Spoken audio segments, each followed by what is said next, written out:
All right. Going live. Hey guys, Yeah. all right. Welcome back to our second on the table gaming live stream Q&A. How we doing for volume, chat? Can you hear us okay? This is me talking. Well, okay, so no response. That's always a good sign. Um, yeah. So, well, Michael, thanks so much for coming back on. Still off in the winter wonderland. I guess not winter wonderland, but in the great north of Canada. Well, I mean, it's over the last few days, it's now turned wet and cold, and I do not. I like the rain and everything, but cold I do not handle well. Like, I'm from Georgia and Brazil, so. Yeah. All right. So volume is working too. Thanks, guys. Um, yeah, man. So I had a little bit of preview. I don't know if we could do this on live, but we're gonna take some questions and get some feedback from you. And I know people had some stuff lingering from last time, but I found out something new about you. Can I bring it up? I didn't know you were such a talented individual. I mean, is that going to be the topic of what we're going to chat about today? Okay, neat. So, if in the chat, if you had to guess that Michael Shinall has a hidden talent that you might not know about, what would you guess that it would be? There's a little bit of delay here, so wait for that. But yeah. While we're waiting on those questions to populate up, I guess we can answer that Peacekeeper Games question of how much maple syrup have I hoarded for bartering.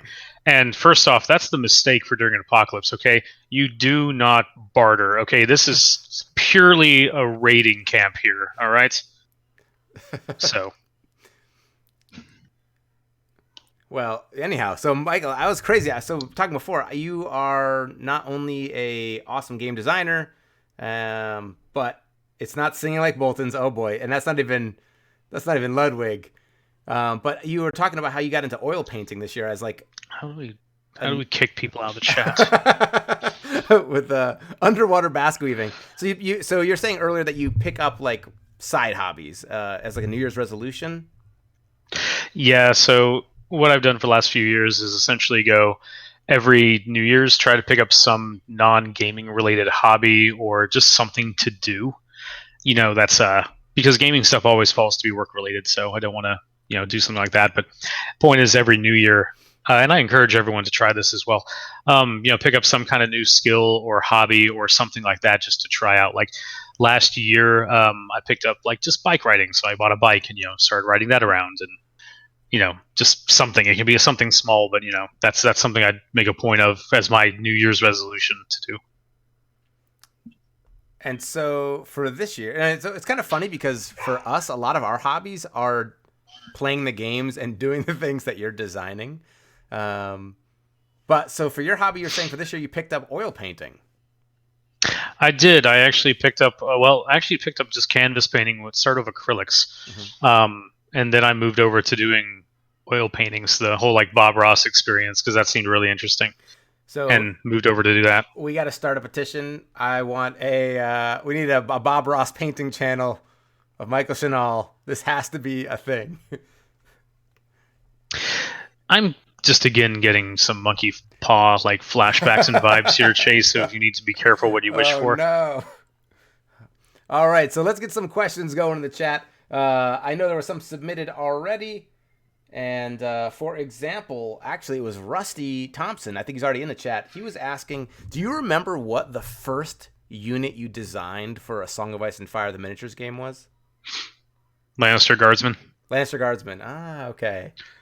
Uh, they were actually like yes. So the initial thing was making two baseline units for the Lannisters and Starks, and Lannister Guardsmen were the first ones that actually like the idea and their name and everything like came together, and then we did the Stark Sworn Swords.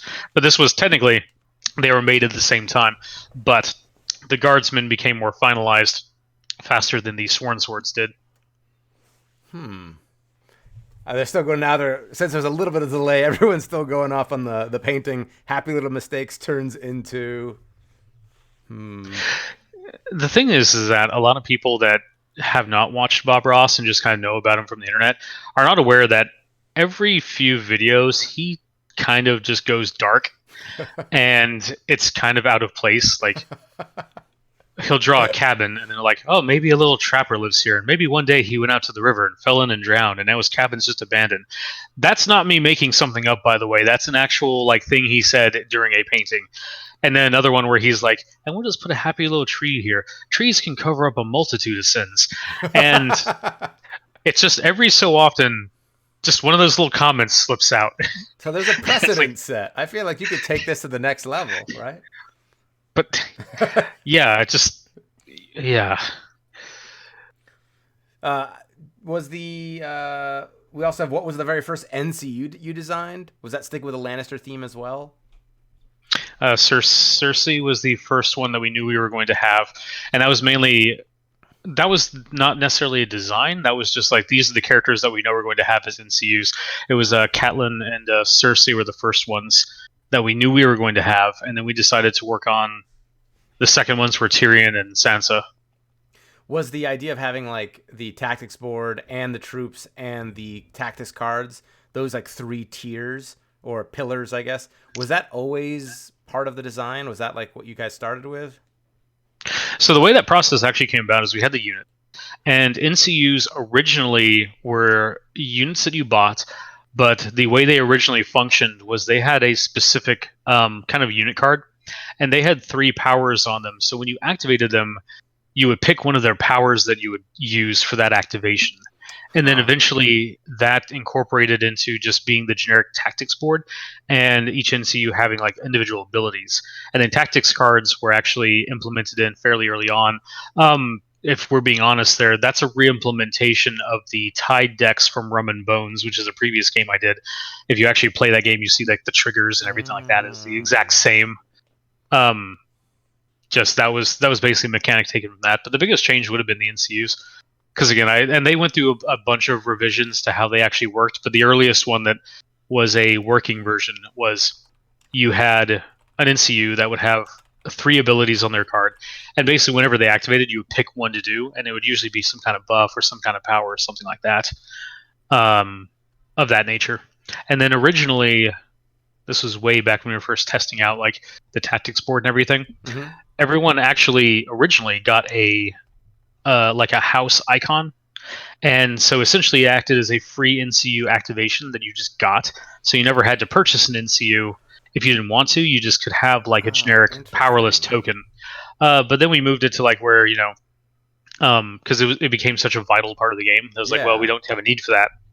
So that got removed in favor of just, you buy NCUs, which you still did, but you didn't get one for free. Basically, it was viewed a lot like mana from like Magic or whatnot. Mm-hmm. You could choose not to use it, but it was just a universally bad strategy. Because I mean, technically, you can run a 0 NCU list. There's nothing wrong about that. Just you are giving up a major part of the game. So, it's one of those things that doesn't even like click into people's heads. Like, why would I ever run 0? Right. I'm not saying it's a good idea or a bad idea. I mean, it's kind of a bad idea most of the time, but not impossible, and also a future design space for options and things like that. But it's just one of those things. Don't force them to do something they're going to do anyway. Right, that makes sense.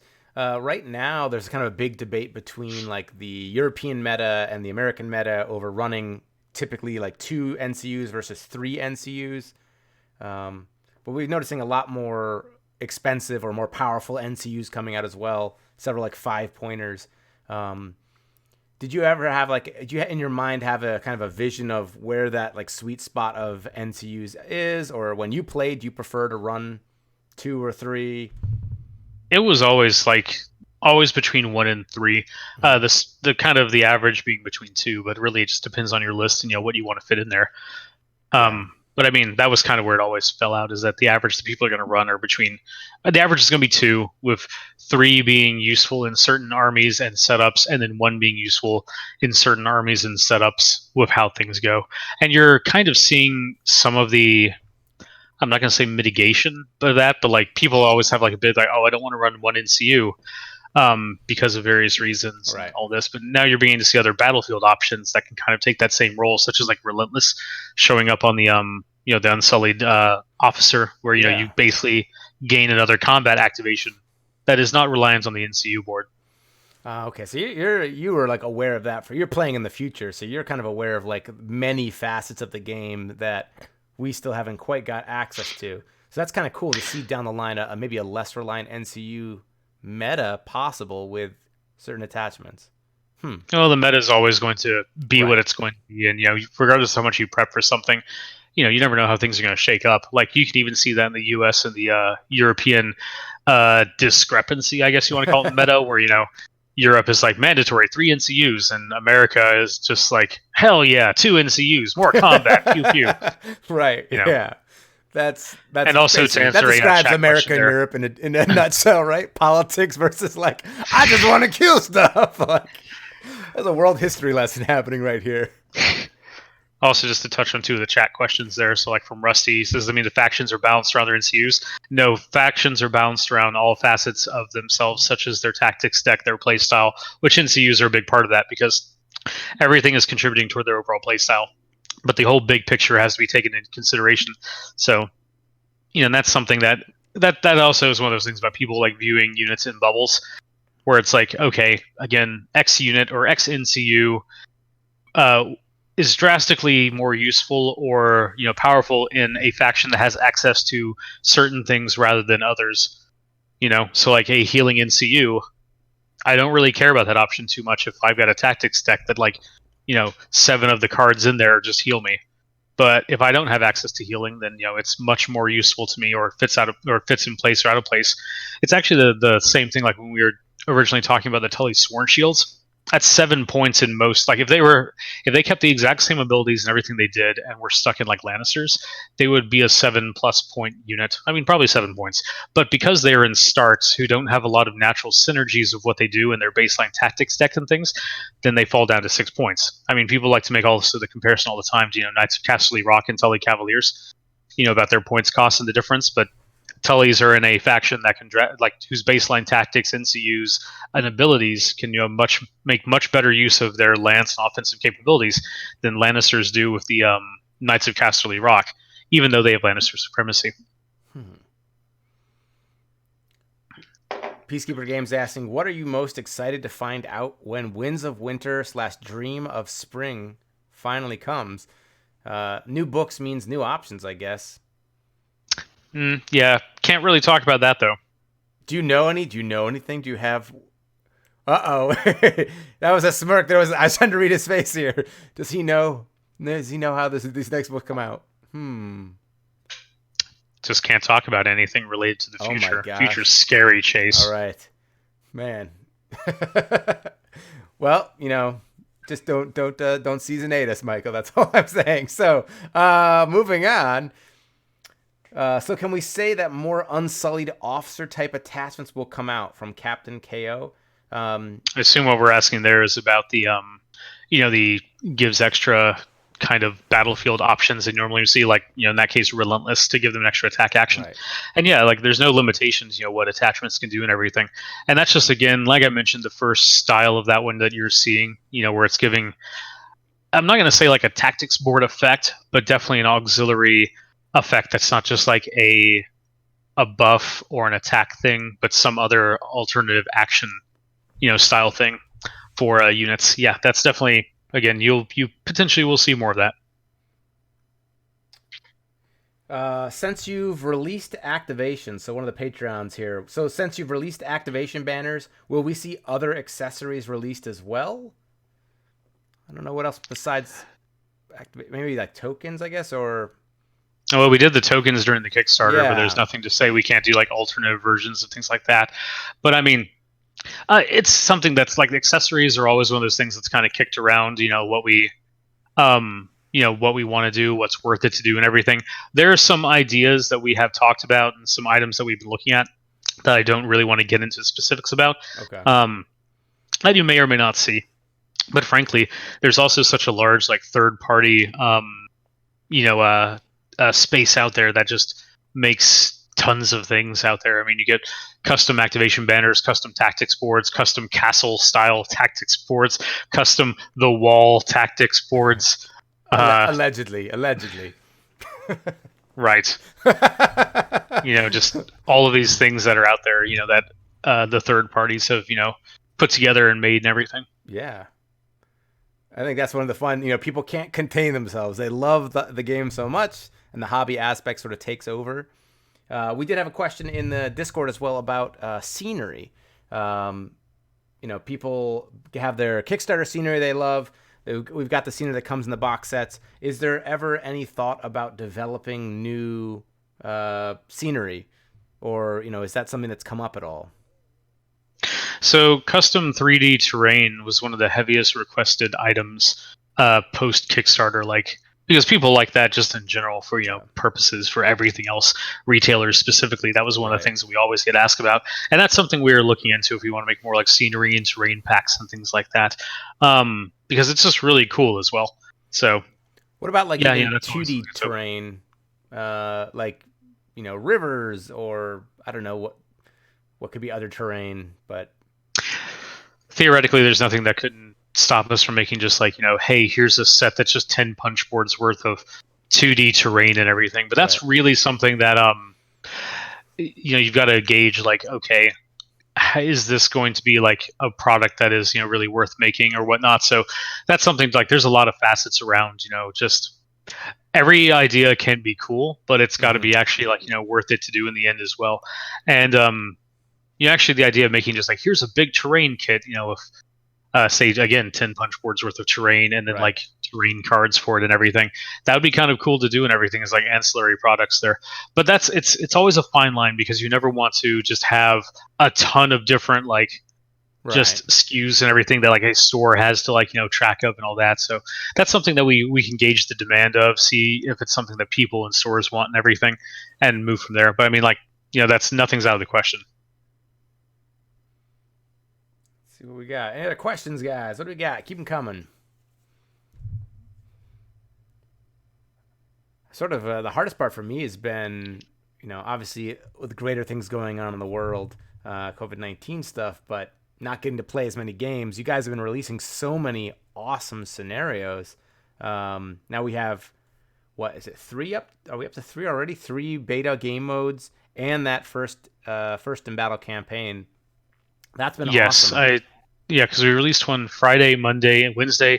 We'll be releasing another one tomorrow. Spoilers, I guess, but even though we said that plenty. And again, the whole point of all these game modes here is that, as we said before, these are all in various stages of testing or untesting. None of them are anywhere what I would consider final, even though some of them obviously work better than others, just from simplicity. But honestly, on a lot of these, we're just kind of we went to our folder of just cool ideas and just throwing and seeing what sticks. And that was the thing we stressed, is that don't take these out and go yes, these are 10 new tournament ready game modes here to try. It's man, can we just please pay attention to the giant red bold letters at the bottom that says beta for playtesting here?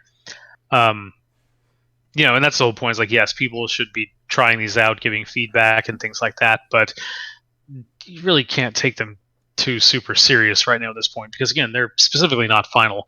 We're releasing this stuff because, again, it's, as we've talked about last time, everyone's isolated and cooped up right now, so we want to do what we can to help mitigate that, and this is the way we can help out in our small way. So, how many of these new game modes do you think are going to be played in a tournament setting? From Daniel Logan. So I guess, when you're designing these, were there certain ones that you were designing, you're this is going to be a hardcore competitive tournament mode, and you're and these ones will be more casual, or do you just kind of design them in general? What's kind of the thought process behind that? Well, ideally, every mode can be played in a tournament, aside from the ones that are specifically marked as not being played in tournament. Storm of Swords being the exception there, and really that's because it's asymmetrical to such a degree. Mm-hmm. But even the new one we released yesterday, or today's Thursday, yesterday, with I forget the names of them because I renamed them all for house names. That one is asymmetrical, but it's field. No. It's the one after that, I believe. An open field. It's not Here We Stand, is it? Hang on, Here We Stand, Okay, that's it. Oh, no, wait. Here We Stand. Excuse me. Here We Stand. What? Chase, come on. What is it? I can't be expected to know this. I don't know. There's so many. Let me look at my list here. Public playtest. First Mel open field. No foe may pass. No foe may pass. And we guard the way or the names them. Yeah. So like by the way, fun fact on those, most of them are named after minor house words. Interesting. On an open field isn't just because Yeah. one of my favorite one of my favorite phrases from the entire series. I guess we can spend some time talking about those as well. On an open field is actually one that I really like the concept of, and for those sitting there going like, this seems like it's football or soccer. Yeah, cool, right? That only hits with that resonates with a certain part of the community, but not 100%. But I actually really like the concept of that one. But I mean, there are some things that I've already looked at, and this can be tweaked a little bit here as well. But that one's probably one of my favorite ones in just principle and theory to how it plays, because I really like the idea of it. Let's see, we guard the way. That one is the asymmetrical one, with using the siege cards and everything. That one is one of those that really needs a lot of testing to see. I do feel that one.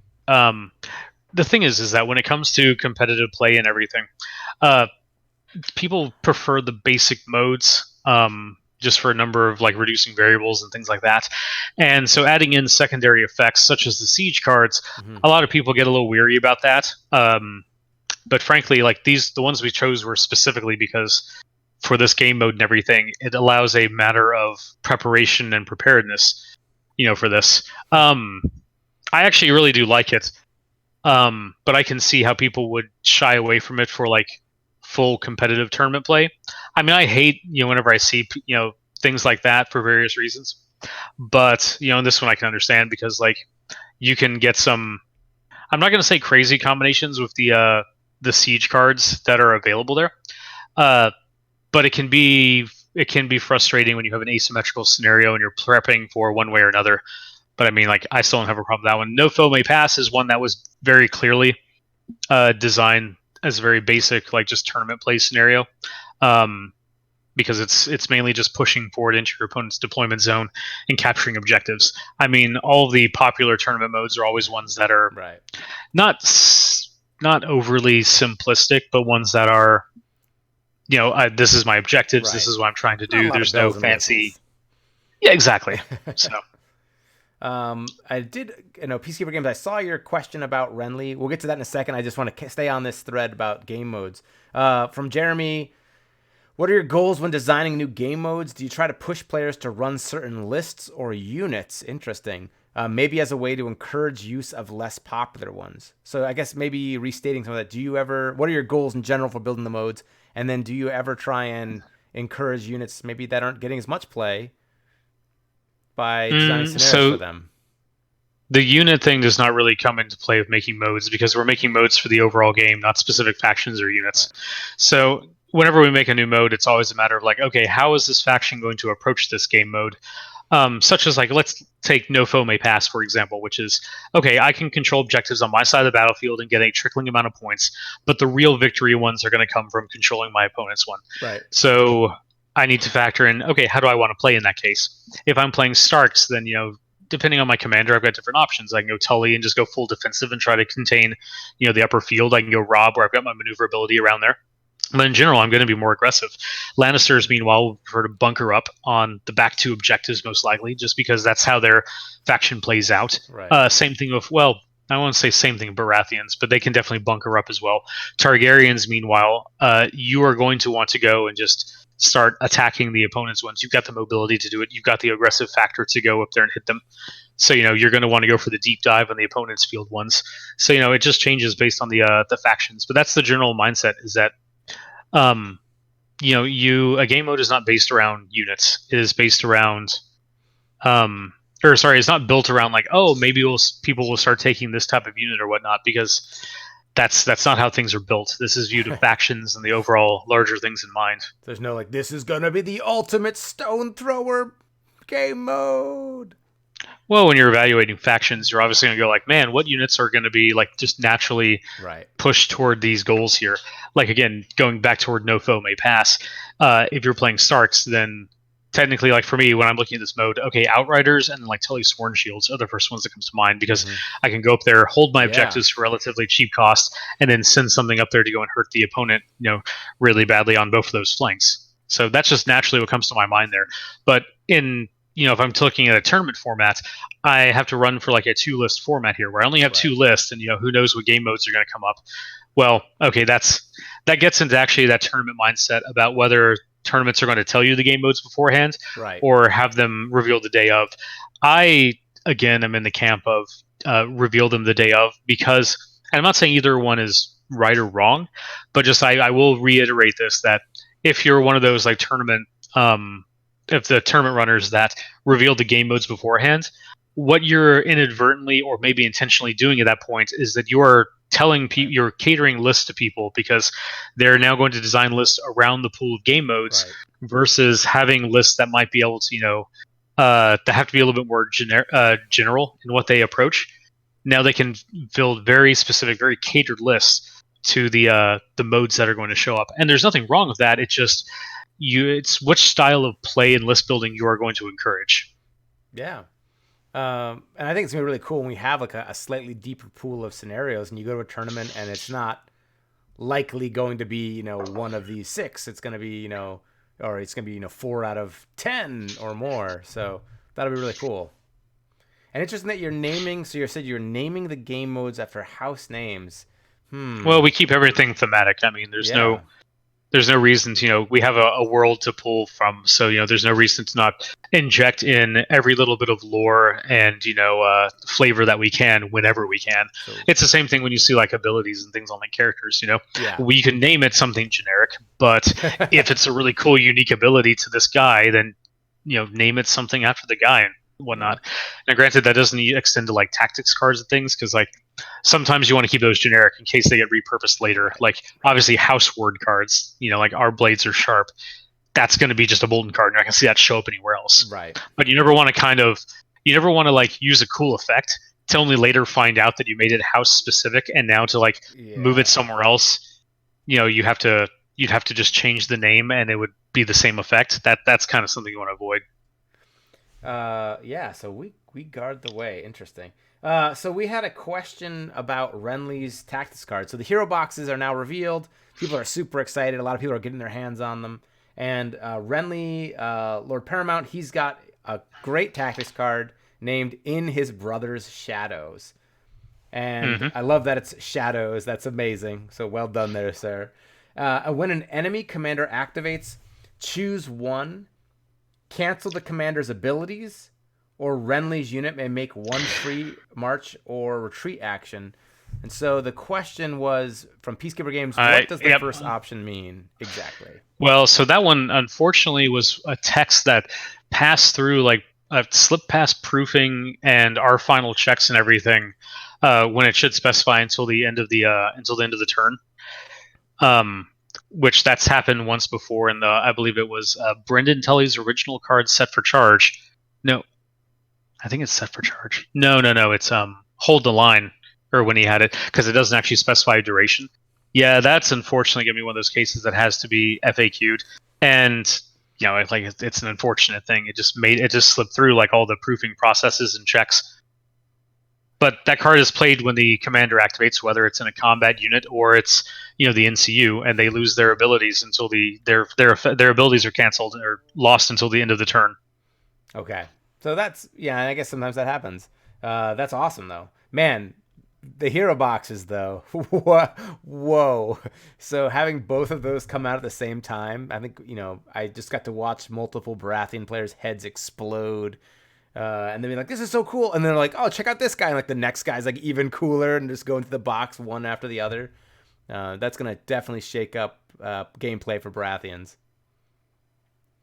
Like every faction when the hero boxes are released, that's always a major shake up in how things play. I mean, I remember, Chase, how you were just like Christmas morning for all of the 3 to 4 month span when the Free Folk heroes came out. Are you kidding me? I still am that way. I look at other hero boxes and I'm like, oh yeah, Free Folk heroes. And frankly, like I really feel that you might have a Christmas heart attack when you see like Free Folk and Night's Watch Heroes 2. Oh, Because I mean, man. like if you're talking about like shake-ups to how things work, Ooh. Free Folk Heroes 2 specifically might. That is probably the most unique box as far as like how it affects everything. Interesting. How it since affects the game's everything. release. Since the game's Everything. release. Everything. That is a bold statement. A Free Folk, it changes everything. Well, and of course, it's going to be the Free Folk that did that. Interesting. Okay. Well then, someone said rattle shirt in the chat. If it's just a rattle shirt box, I'm not sure how I'll feel, but that would be interesting. Okay. He's like the coolest, angriest, shortest man in the Free Folk. It's just a box of him, and it's like a bunch of assorted bones, and like no one saw that coming. It was he burns. So yeah, it turns out it's just a bunch, box full of chicken bones, but each one is unique. Well, now I'm excited. I'm like trying to look at other questions, but I'm like, who cares about this? I mean, we could just talk about Free Folk. I know, like Night's Watch. I keep that statement about Free Folk Heroes 2. Night's Watch Heroes 2 might cause. Oh, this is going to be a fun, just like reverberating statement. Oh no! I can taste. I can already taste the chaos that this one is going to cause. Oh no! Night's Watch Heroes 2 might cause the most conflict and controversy out of any box that we've released up until that point. Oh man, I'm already telling Rusty, shut your mouth. He's saying Tormund would be usable with a Night's Watch. No, how dare. Let's see what else we got. No Lord of Bones. Oh gosh. Well, I'm excited for both of those. I don't want to, minimize the Night's Watch here, but that's great. They're getting another Heroes box. Yeah, but Free Folk, that's what it's all about here. But I think the hero boxes maybe are my favorite thing that you guys do. And that's such a cool part of the game in that you've got your army and then you get this one box that gives you like 5 other ways to play it. It just like scrambles everything up. It's great for just shaking up metas too. And the way they're spaced out, I actually really enjoy it. I know people are always clamoring for things to come quicker, or more quickly. But I feel like it gives time for people to really get comfortable with their lists, develop some patterns, and the next thing drops and like really shakes it up. Well, so moving forward with the Greyjoys, as we were announced in Gamma, they're releasing with a hero box and 2 additional unit boxes when they come out, just so you're going to have a ton of variety like on their release. I guess that makes to sense. Really get like that full like faction identity going as well. Because like for example, right? Like well, it's not a matter of catch up, but it's also giving just options on the playing field. Like for example, when Night's Watch came out, they were viewed as like, oh, this is the healing faction, right? For until their hero box came out, and that was just specifically because people played Jon Snow, and that's his thing. I might have Night's Watch thing. I might have echoed that a few times. Right. Well, the thing is, like when you only have 2 options, then people are going to like when they play that, then that's what they're playing for months on end. They're going to associate the faction with just doing that. Right.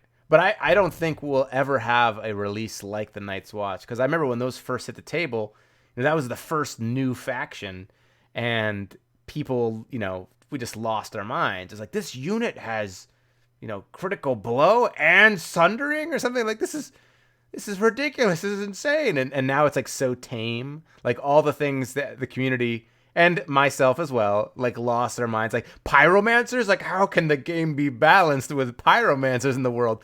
Like nobody's like freaking out about pyromancers anymore. Like there are plenty of counters and ways to play around them. So it's just funny how things change so quickly as more stuff comes out.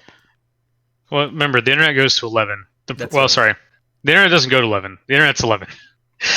It's either 0 or 11. There is no number in between. That's true. Was there anything that came out that you were like actually surprised didn't get a lot of fan reaction, or did?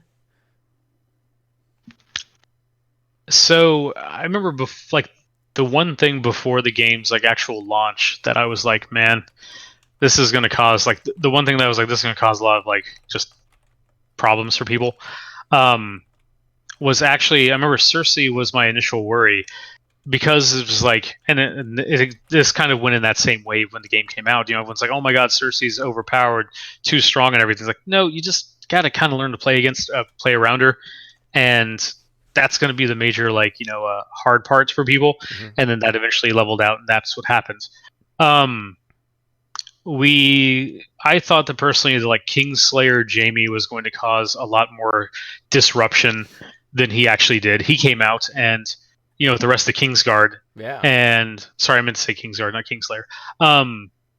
The Kingsguard Jamie and all the other Kingsguard people going like, oh my god, Preston, Amanda Moore, and like all just all the others that they're talking about, and Jamie just gets overshadowed, and it's like, oh, well, okay, I guess that was going to be a thing, but now it's not. Oh. So he's not their expert duelist slaying people. Yeah. Daniel Logan tagging on to Chase's question: is there anything you were surprised had an extreme reaction being called broken? Every single release, not in the history of the game. I remember before we got to even play it, we were like, the what was it? The Scorpion Builder. I feel like we on our podcast, we doubted on that for a bit, and it maybe isn't. That one had the most polarizing one. I will be honest. It definitely has a place in the battlefield. And if there are still people out there that are like, why doesn't it have a longer range? Like, no, it's good. It's good the way it is. Like, and there's other cool things you can do with it now. So in general, I will say, if you was going to talk about like broad, like umbrella comments, the range values in general are something that it hasn't happened in a while, so we're overdue. We might be resetting the clock with this one. But there is that post that always comes up, like, hey, I started playing the game last week, and are the range values really short? And it's just one of those things of like, yes, they are, because we don't want to have gun lines in the game, which, I've played too many war games over the last, it's been that many years. And they work for the game system. You just have to get over the fact that you actually have to position yourselves and can't shoot from 24 inches away and just wait. Right. Yeah, that makes sense. Yeah. Are you still a big Boltons fan? I know early on that was like, you were a signature Bolton player. You really championed that faction, and a lot of times the Stark and Lannister options were a little bit more, developed at the start.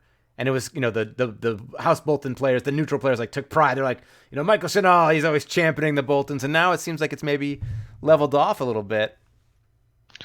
My personal thing would be like, while yes, people are fans of the Boltons and everything, you guys got to really accept the fact that they're neutrals, okay? And I've stressed this from day one. There is no such thing as a Bolton faction. That's true. There's the neutrals faction that has Bolton units in it.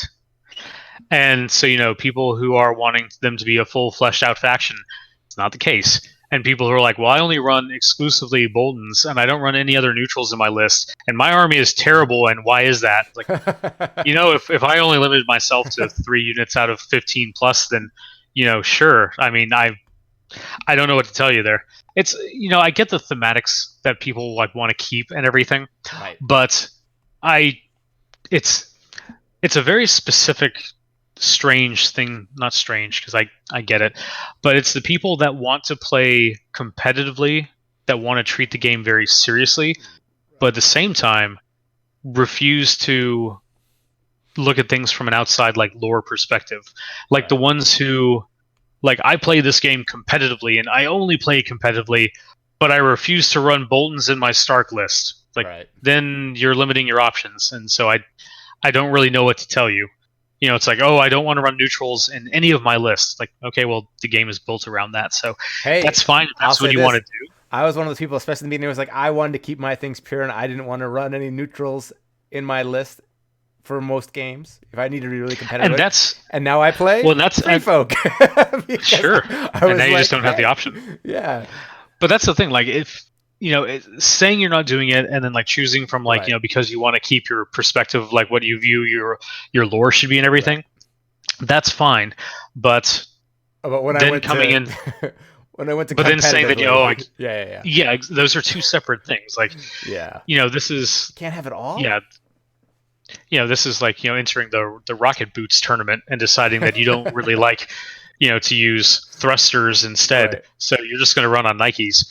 It's like, okay, well, you're going to lose the Rocket Boot tournament. Right. Someone in there was talking about how they're complaining that their group when like new stuff comes out, they're like, oh, that's like easy mode running that or something. Well, it sounds like I'm just trying to think of people being like the same thing. It's like people want to say, oh, it's not competitive, or throw these things out there. What does it mean? Well, just remember, within an hour of a unit's release, everyone has already gotten but it's like, a billion hours of playtest data. If you win with your Nikes on in the rocket mode, then then you're really good. And it's like, yeah, or you could have just been more efficient with something better or more skilled. Is there a keyword you worry about more than others? Ooh, interesting. Not really. I mean, personally, I am not a... That's a dangerous statement. I will say that I am not a fan of Critical Blow, specifically in relation to the other keywords, because the others are a set bonus, whereas Critical Blow is the only exponential one that can potentially go based on your number of attack dice or how poorly or badly you roll, whereas the rest are just going to have effects. Right. Even Vicious, which is just a flat minus, Vicious, Sundering, Precision. Right. These are all things like that. Critical Blow can lead to an exponential amount of damage addition. So, like, for example, you're looking at worst case scenarios, but like Sundering on an attack, still always going to be limited by attack dice. Right. Critical Blow, meanwhile, can take an 8-die attack and theoretically turn it into a 16-hit attack. Right. Even though we're still ranking on a scale there, but that still exists. There was a picture someone posted of that where their opponent spent a token and they had to re-roll all their attack dice, and they re-rolled all 6s. It's very improbable, but well, that's like oh man, this one guy won the lottery. So right, exactly. that defines how that ability works. But I mean, that's just the standard thing. People always remember the extreme cases. It was like it's basically was like your early panic checks and everything. No one remembers the 68% of the time they're going to pass something. Right. They're going to remember the 12% of the time that I'm going to roll double ones. Right. And I lost all these guys. Those days are less like more far away now. They're not as recent as the old like, oh, I rolled double ones always. Now it's just D3 plus 1. We can live with that. Well, that conversation still lives on though, because now it's just turned into probability of failure. A unit that has a 3+ morale, is all of a sudden tanked in value, right? Because it can fail and lose up to 4 models now, whereas previously it couldn't. It's like it still passes on a 3+. That didn't change, but again, I think the further out we get from that, yeah, and slowly the old way will die. People remember the long ago in the before times. Exactly, back when. Oh man, it was fun. We were going down the list of all those things last time. We were talking about the Tully Cav being revealed, and the memories. Yeah, What else we got, guys? Let's see if we can pull up a few other questions here.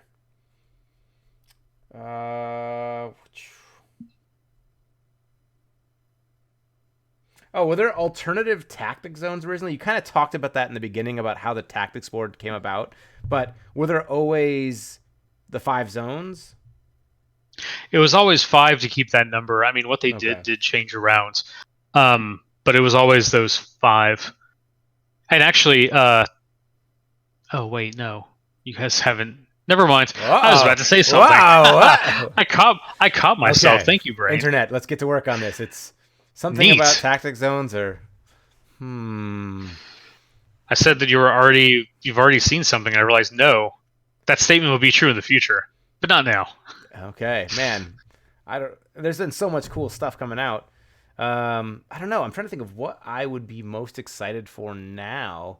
I mean, really, honestly, so much free folk stuff that's come out has just like surprised me. I mean, the skin changers, just like I've been painting those all week. You've seen nothing but like vanilla coolness for the free folk, okay? Like the stuff that will be coming out for them. It's just. Oh man, I'm so excited. We've said this so much that again, the free folk are so drastically different than every other force in Westeros, or I guess Essos, whatever, anywhere else. Oh man. So the things that we've seen are actually fairly tame and fairly vanilla compared to what actually exists north of the wall. Interesting. What's your favorite tabletop game to play outside of maybe the properties you've created or CMON games, even if you'd like? I never have time to play tabletop games like myself anymore. I mean, I do actively like collect and pick stuff up, but as far as like actual time to dedicate to play and everything, it just doesn't exist because I, outside of Song of Ice and Fire, there are perpetually tons of other projects working on any time. So it's one of those situations where, in my free time, I pretty much like, I'm making tabletop games, I'm making board games all day. When my free time is done, Right. I'm not going to go and do that. So lately, I guess my favorite tabletop game that I've been playing outside of CMON has been Animal Crossing, with the intent of slowly turning my world into some totalitarian Anne Rain style Bioshock regime. Fair enough. Everyone's got to have a dream, man, right? It's just yours involves world domination, totalitarian regimes. Okay. It's not necessarily domination. I just think that things would be a lot smoother if I was in charge. It's completely altruistic, okay, Chase? I'm not power hungry. For the betterment of everyone, I see. Yeah, of course. It's for the betterment of everyone. The greater good. Right. Exactly. So Davos coming out soon and him replacing a card. I think we had a question like this last stream, but will we be seeing that thing happen more often? Do you want... Oh, here's a side question then. Do you want deck building to be a part of this game? So originally, there actually was deck building elements in the tactics deck and also how NCUs functioned, and that was something we decided to actively remove. So that is not something that's going to be added in, but you will see little like bits of it, like again the Davos thing. There is no design space that just doesn't. This is. I get this type of question, but it still comes down to kind of a weird place for me of people going like, will this mechanic potentially exist, or will this style of thing exist?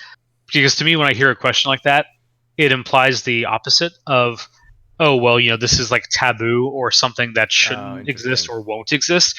Whereas the general philosophy is you can do anything you want. Like if we wanted to make it so you made a commander that had its own unique tactics deck entirely, or didn't use a tactics deck, or switched out specific cards or whatever, like all of those are options. Like not saying we'll do all of those, but there's no reason not to at least explore them.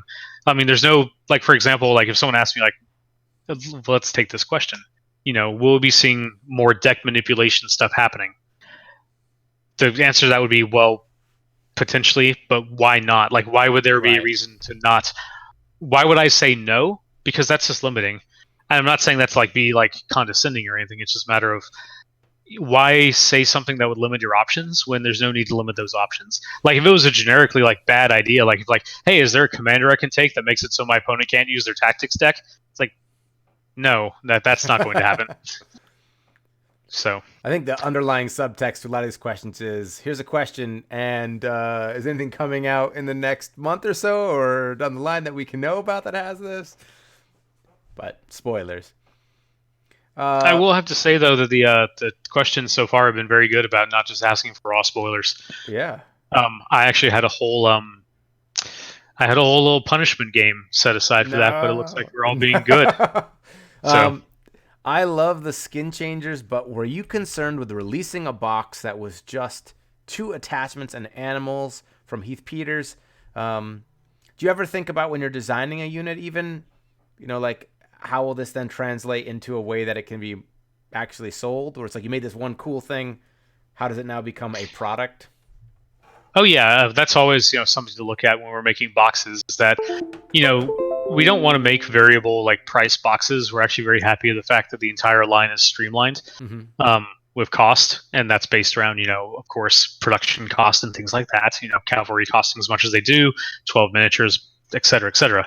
The skin changer box is just really cool because you're getting a bunch of cool animals in there and the attachments, but that's a box that could only function like that, and to how you're getting it. And you're actually going to see some other boxes coming out in the future that are a little bit more of a shake-up as far as the type of things that they contain and the type of units that are within. Ooh, that's a good way of putting that. Well, I'm assuming, making assumptions here, but maybe I shouldn't. I'm going to stand up here, right, Chase? But I'm still hearing you, so feel free to keep asking questions. Yeah. Well, I guess the question was, people were asking a lot about the attachment box, so I'm assuming we now established the attachment box has attachments and not heroes. So I guess that might be a departure from the usual. But well, that is a new style of box, yes, and yeah. So that's one of those things that you hear people asking about, and you just kind of like go, well, the internet will sort them out because obviously it should be obvious that no, it's not going to contain heroes because we have hero boxes, but it's apparently a little not as cut and dry about that. But just to reiterate that fact one more time, attachment boxes contain attachments; they don't contain named characters. So, and then Rusty Thompson, you're coming in with a lot of questions here, man. I love it. He's asking, do you know what color plastic the Greyjoys are? Is that something that can be revealed? I mean, I know, but I'm not going to share. Oh, okay. Fair enough. No real specific reason why, because that's a very minor thing. It just falls under my no spoilers category. Fair enough. What else we got, guys? Or folks?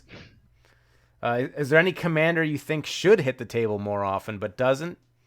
Man, that's a tough one because I think local metas might vary a tremendous amount, but it does. But actually, one of the ones that I am sad that I never see played more often is actually Ramsey. And I know we're getting back to the Bolton thing, but like Ramsey's stupid good, and everyone just always wants to run roots because people naturally want to run toward like control style options, right. And Ramsey's just very much I'm going to go make those guys dead, and it's just, I know I like Ramsey. I like his effects. Sure. I like his synergies. That should just be the clip when people are like asking questions. Hey, I'm just new to the game and I want to play neutrals. What commander should I take? And it's just be you saying, he's stupid good. He's stupid good. Another one I don't see as often is the Blackfish for Starks, and that's naturally because people play Starks, they want to be aggressive, right? And he is the opposite of that. You know, he likes his little defensive bunker, and the cards synergize well with giving the mobility to the guys that he needs it to. Right. But again, I feel that people play Starks because they want to play a fast, hard-hitting faction, and he's going against the grain there. Gotcha. Do you have any concerns with activation control from either a fun or competitive standpoint? Is there a sweet spot you shoot for in certain factions? It depends on the faction. I mean, obviously, free folks are going to have more activations than other people. Then Starks are going to come up next if you're specifically running Wolves. But Wolves have a trade-off and are either grossly unplayable or tournament winning, depending on, right. I don't know what phase of the moon we're in right now. Yeah. But activations is definitely something to consider while list building, but it is not the end-all be-all because you can have elite units and have ways of mitigating around that, such as like during the first Gen Con, everyone was going like, oh, you have to have as many activations as you can. The tournament ended up getting won by a 6 activation 4 combat unit Lannister list. Right. And then flip that around. You go to Adeptic. Yeah, that was Shelky before he unfortunately disappeared somewhere. Oh, wow, there have been some Shelky sightings. He's getting back in here and painting stuff up. He popped in every once in a while into the Discord. We were hoping to get him up to Mythicos in June, but now there's that tournament was canceled, so we'll have to see. But there have been Shelky sightings. Yep. But I mean, activations are important, but you can make it work. You just have to plan around it. Like if you're sitting going like, man, I'm going to run 4 combat units and 2 NCUs and only have 6 activations. Right. That's fine. Or if you want to activation spam up to 9, 10, and whatnot, but usually you're paying for that because not every faction can do it. And if you're taking that much cheap stuff, there is trade-offs around it. Let's see what else we got here. Do you have a favorite battle from the books? Good God, getting specific. A lot of the battles in Game of Thrones actually take place like off. Yeah, they're like, oh, this battle happened. Yeah, and now we're going to talk about it. So not really, because I mean, George Martin does not. He writes very well, but battle scenes are not something he focuses on. He really likes his heraldry and food. Yeah, that is definitely the case. Let's see what else we got. Here's a very specific one from a Baratheon player in my Discord. How many iterations of Melisandre were there in playtesting? Based on her design and the power of her ability, she seems like she could have been very dangerous before the changes to Panic in 1.4. Did her power get ramped up to her current level or ramped down? Oh, Melisandre went through a bunch of revisions. I mean, pretty much every character goes through a ton of different revisions and different versions that, are going to end up playing just because characters can have multiple versions. They can have multiple roles in the battlefield, on the NCU board, various places. Sometimes abilities will be reused, put up to the side. So, that happens with every single character. And, this was like Melisandre, specifically, like before her release, everyone was thinking like what she would do, how she would play.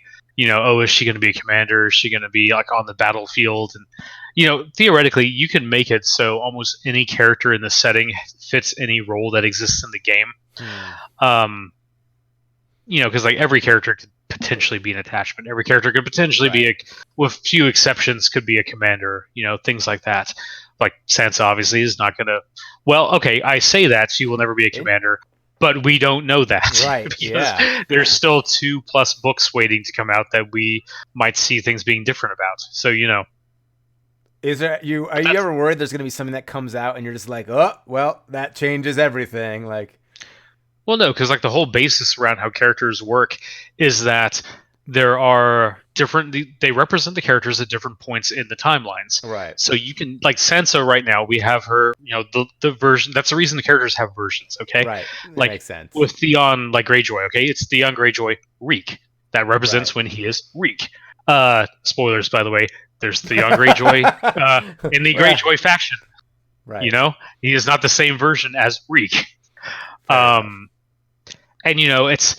that's the only man, this is kind of something I want to talk about, but I absolutely cannot. As I said, there are different versions and everything of characters that exist, and cross faction everything as well. You've already seen Barristan Selmy, exist in the Lannisters and will exist in Targaryens. And again, like there's no limitation. If a character appeared somewhere in the book series, or had something change, or had something different happen to them, or whatnot, that is something that can take place in the game. We're not, just because we made one version of a character does not mean we cannot make another. I mean, hell, Jaime alone during the Kickstarter had 2 revealed versions. I think almost 3 versions, because you had his Kingslayer version, you had his Young Lion version, you had his Maimed Captive version. Right. Oh yeah. The Maimed Captive. Forgot about him. When the Baratheons were designed, did you intend to have a count to account for the loyalty system, or do you foresee the same number of units as their counterparts? Well, so the Baratheons in general are, they're a unique faction in the fact that they have their loyalty mechanic. Really, the biggest split that happened there was with the hero boxes. The hero boxes have, by and large, just a few more options than most other hero boxes because you have a split loyalty system there. Mm-hmm.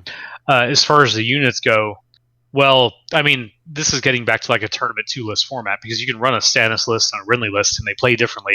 And now we've got 2 different versions of each of those as well. Yeah. I mean, that's just specifically like Stannis and Renly. You don't even have to be running either of them in the respective loyalty armies as well. But you have a faction that has more playstyle and diversity within it than most other factions based on that split. Yeah. So they are designed with, they do have more units than other factions that were designed because based around that system. In the long run, it all kind of levels out. But in the short term, it's definitely like one of the big things is that you can't release a Hero Box 1 with them. That's all Stannis stuff. You can't release a Hero Box 2. That's and the thing is, we didn't want to mix things because we do know that there are people that only want to play Stannis, only want to play Renly, even though again, this is getting back to the whole this is one faction thing. But in this case, we understand that like people are going to gravitate.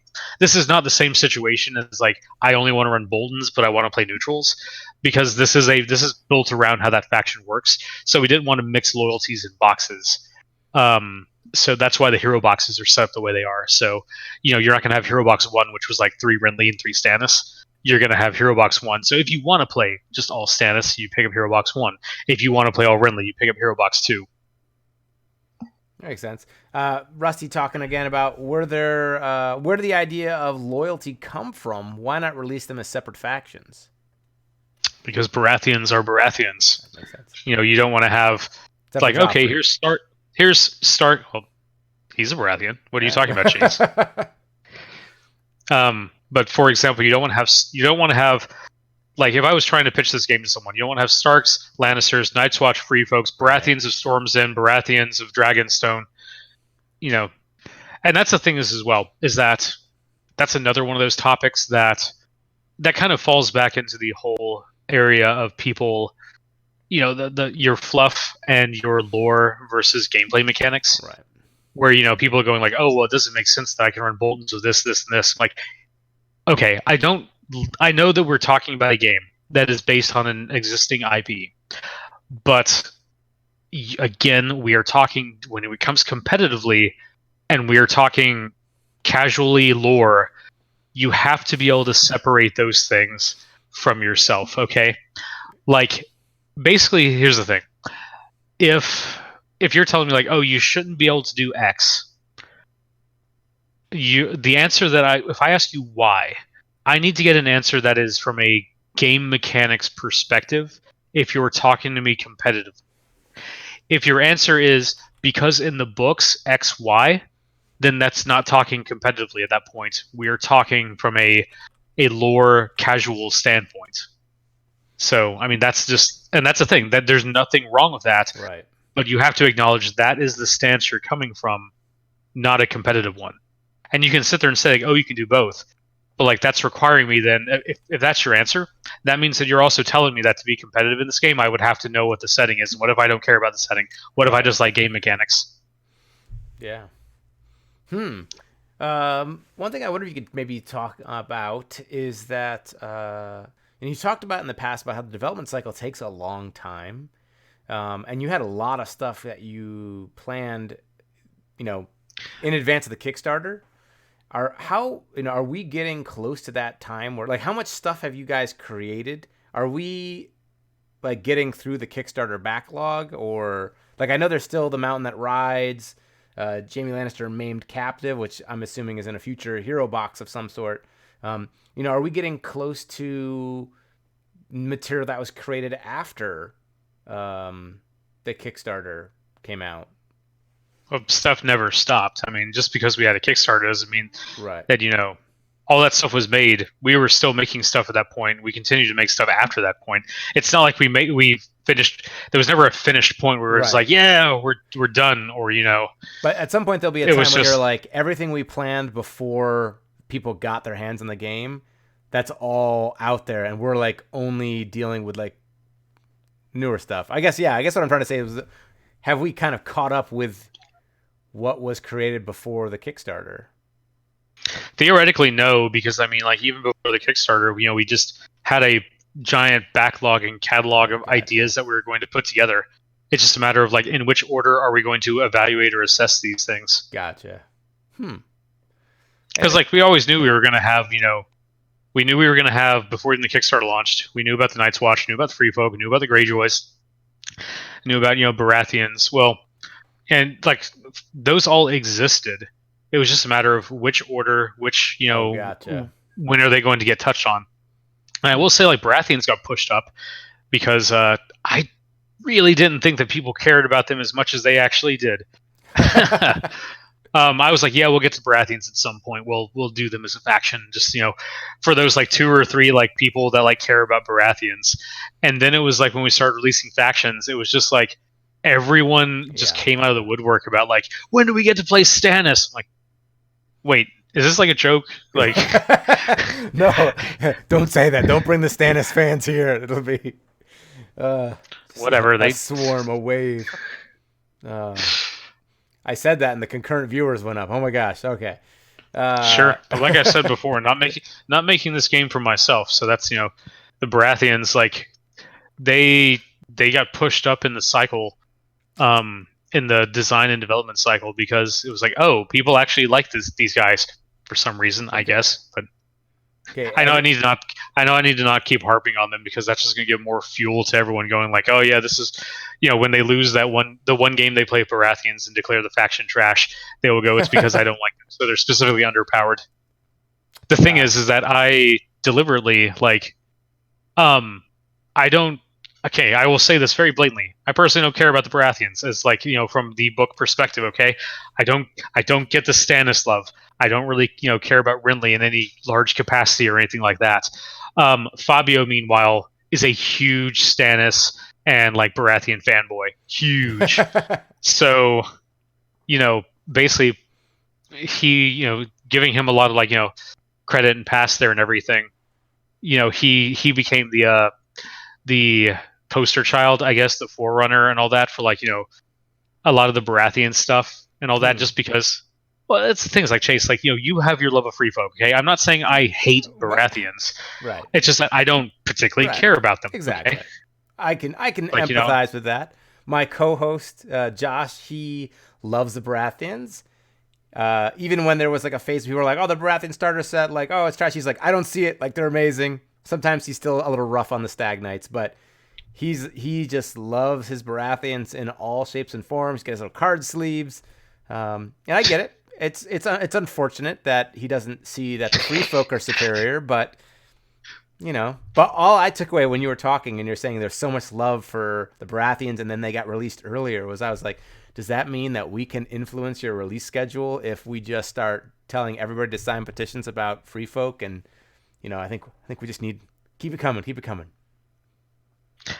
I mean, no. In my situation, like, no. Honestly, if people on the internet keep begging for something, it makes me more inclined to not do it. No, but no. All right, guys. I will say that like a bunch of people with their like "Where are my dragons" like signs and stuff. They're all just like slowly putting the memes away. Sure. I will say that, like, for myself, like looking at the factions, Starks, the characters, I'd like some of the Stark characters. I'd really dislike. Oh, pardon me. Some of the other Stark characters. I think I've gone on tangents before about how Catelyn is probably the worst character in the entire setting, just from a decision-making standpoint. But I also like a lot of the Stark characters, like Eddard. I liked Roderick. I like Robb. I have a little soft spot for, even though he's kind of an idiot. That might be why. But like Lannisters, I don't like any of the Lannisters. Like faction-wise, playstyle-wise, I like Lannisters a lot. But character-wise, I like Tywin, and that's about it. I find all the other characters in King's Landing insufferable. But that's fine. You're making good villains and good. Like I respect Jaime for the character arc that he is kind of developing, but I don't like. He's not like, oh yeah, I really really like Jaime. It's like even looking at the Boltons. I don't like any of the Boltons. Ramsay is just a monster and like just despicable and despisable and just like there's nothing redeeming about him. And he's not good. Roose is very tactile and cunning and malicious. I respect that about him, but I don't like him, or like I don't have a lot of like love for him as a character or anything. So that's even just saying that. But playstyle wise, I really like the the way the Boltons and the neutrals play out. Night's Watch, I actually probably like more of the Night's Watch characters than any other faction, just because they're all just. Yeah, I honestly I will probably say that I like the Night's Watch characters. Whoa. What? Yeah, yep. What? I will say that. Oh, okay. Just from a the stream from a person from a technical difficulties. This is being called early. But like playstyle wise, I also like the Night's Watch, in the same way I liked back in the old day running in just all Terminator lists. The way that playstyle goes. There we go. I see how it is. Free folk. Yep. I find the units interesting. The characters, they're okay. But I mean, come on, that wasn't it. No. They have a lot of personality, but I don't know if I really care enough about their personalities. That's the thing. And it might just be like they haven't been developed enough, or they all die off like rats. I just like to think of you like making sure you did all your due diligence, like reading the 2-3 sentences on certain characters, and be like, oh yeah, he fell off the wall and died by getting impaled on a tree, and you're like, all right. He's in the hero box. Well, so that's the thing. Like, I am intimately familiar with all of these characters. That doesn't mean I have to like them or, that there is a lot about them. Again, Shira Errol has is mentioned all of once in the books and then written out of the story and completely forgotten about. But like, I get why people like Baratheons. Their play style of like Retribution and then the Highgarden, Tyrell healing and everything aspect. I get that. But I will say, like, for me, playstyle wise, I am excited about the Greyjoys, and I'm not going to talk about them. I'm just going to tell you I'm excited about them. But I am excited about the faction playstyle.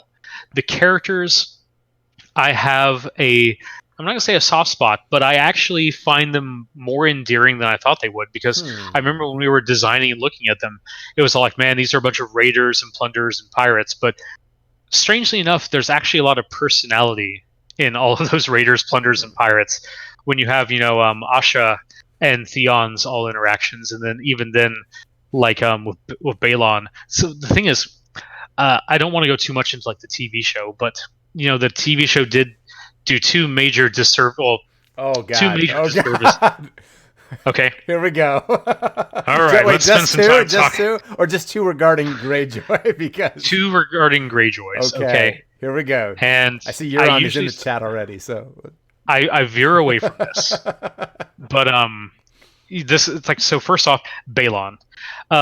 They made Balon this kind of like creepy, just crippled old man in the TV show, when he's actually just in his 40s in the books, and he's actually still an active and competent raider. And that was, I think, a little bit of a disservice. But I understand, like, they made him a little too like old man on the throne, Lord of the Rings style to me.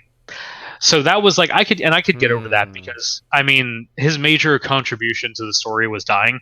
Like, when we get to it, that was the most important thing he did, was die. But oh man, let's talk about Euron. Oh gosh. Oh man. Yeah. So that was one of the ones there where it's just like, what did you guys, what did you do? Yeah. Why? Like, did you guys really decide you needed a Jared Leto medieval Joker that badly? God. When you have like a guy who's literally I'm sorry, was the concept of a guy being a pirate sorcerer, was that not enough for you guys to work with? God. Man, like a relic capturing pirate sorcerer, you guys had to like, no, that's too boring. We need to make him Westeros Joker. Yeah, no, that was the biggest shock, I think. Oh man, and he just like pop up randomly. Oh wait, that's his real power. His superpower is being able to snipe dragons out of the air with a medieval ballista that he just learned how to use. Yeah. Oh man, the best is we can go on this forever, but you can't like lower it down enough to get the angle up to shoot as high as I need to. And we're gonna just cut like it's gonna be like an hour of this programming of just like, no, why? When we saw that whole like scene play out, I was honestly in my head like, this is a dream sequence. This has to be like a Daenerys like stupid dream sequence that she's having about her dragons getting killed, because there's no way that's just going to randomly happen in this stupid a fashion. Well, then it's like, those are so good, and then they're like, the city's walls are lined with them, like the city's invincible. Like, no. Also, oh god. All right, we need to get off. Right, we need to get out of this rabbit hole. We gotta. Okay, we could talk about the last Star Wars movie then. No. Okay, all right, here we go. What is this? Has there been any consideration of an Infernal/Lawyers Guild program to officially answer questions on the rules forum? Oh, so I guess this wasn't actually formally talked about. I think they talked about this at Gamma, but I'm not sure. This was something that was going to be talked about more at Adepticon, with the organized play talk about and all that. But, well, Adepticon being canceled, is that we're actually like tentatively, we don't have an ETA on this and everything, but we'll be looking to move Song over to a more dedicated site rather than just the CMON forums. Oh, sweet. And so that will be talked about more there. So I can't really talk too much more about that because, again, not my wheelhouse. Yeah. But, yeah. That's a good sign, though, right? It's like things moving up in the world. It needs its own dedicated site. Things are going well. Well, it's like so many things right now. Just the COVID-19 has caused so many delays, and not just delays in things that exist, but now dealing with the delays that it's causing. Right. So, it's that whole snowball effect. And I think, hopefully communities being understanding, because I think almost all facets of people's lives are being affected that way. I see the Batman, and I've seen you in the Discord posting giant NCU. Maybe, we'll see. What do you think, Giant NCU? Do you want to give us a poker face reaction on that one, or what do you? I mean, no. Giants do not care for your politics. Oh man, he's gonna introduce some I mean, sadness out they there. care about giant He politics. just flips there's like a whole maybe confirmed comes with his own like Giants tactics board, or it's like you figured it out, Chase. You got it. They have their own tactics board, and it's just one giant space. It's just the attack combat zone.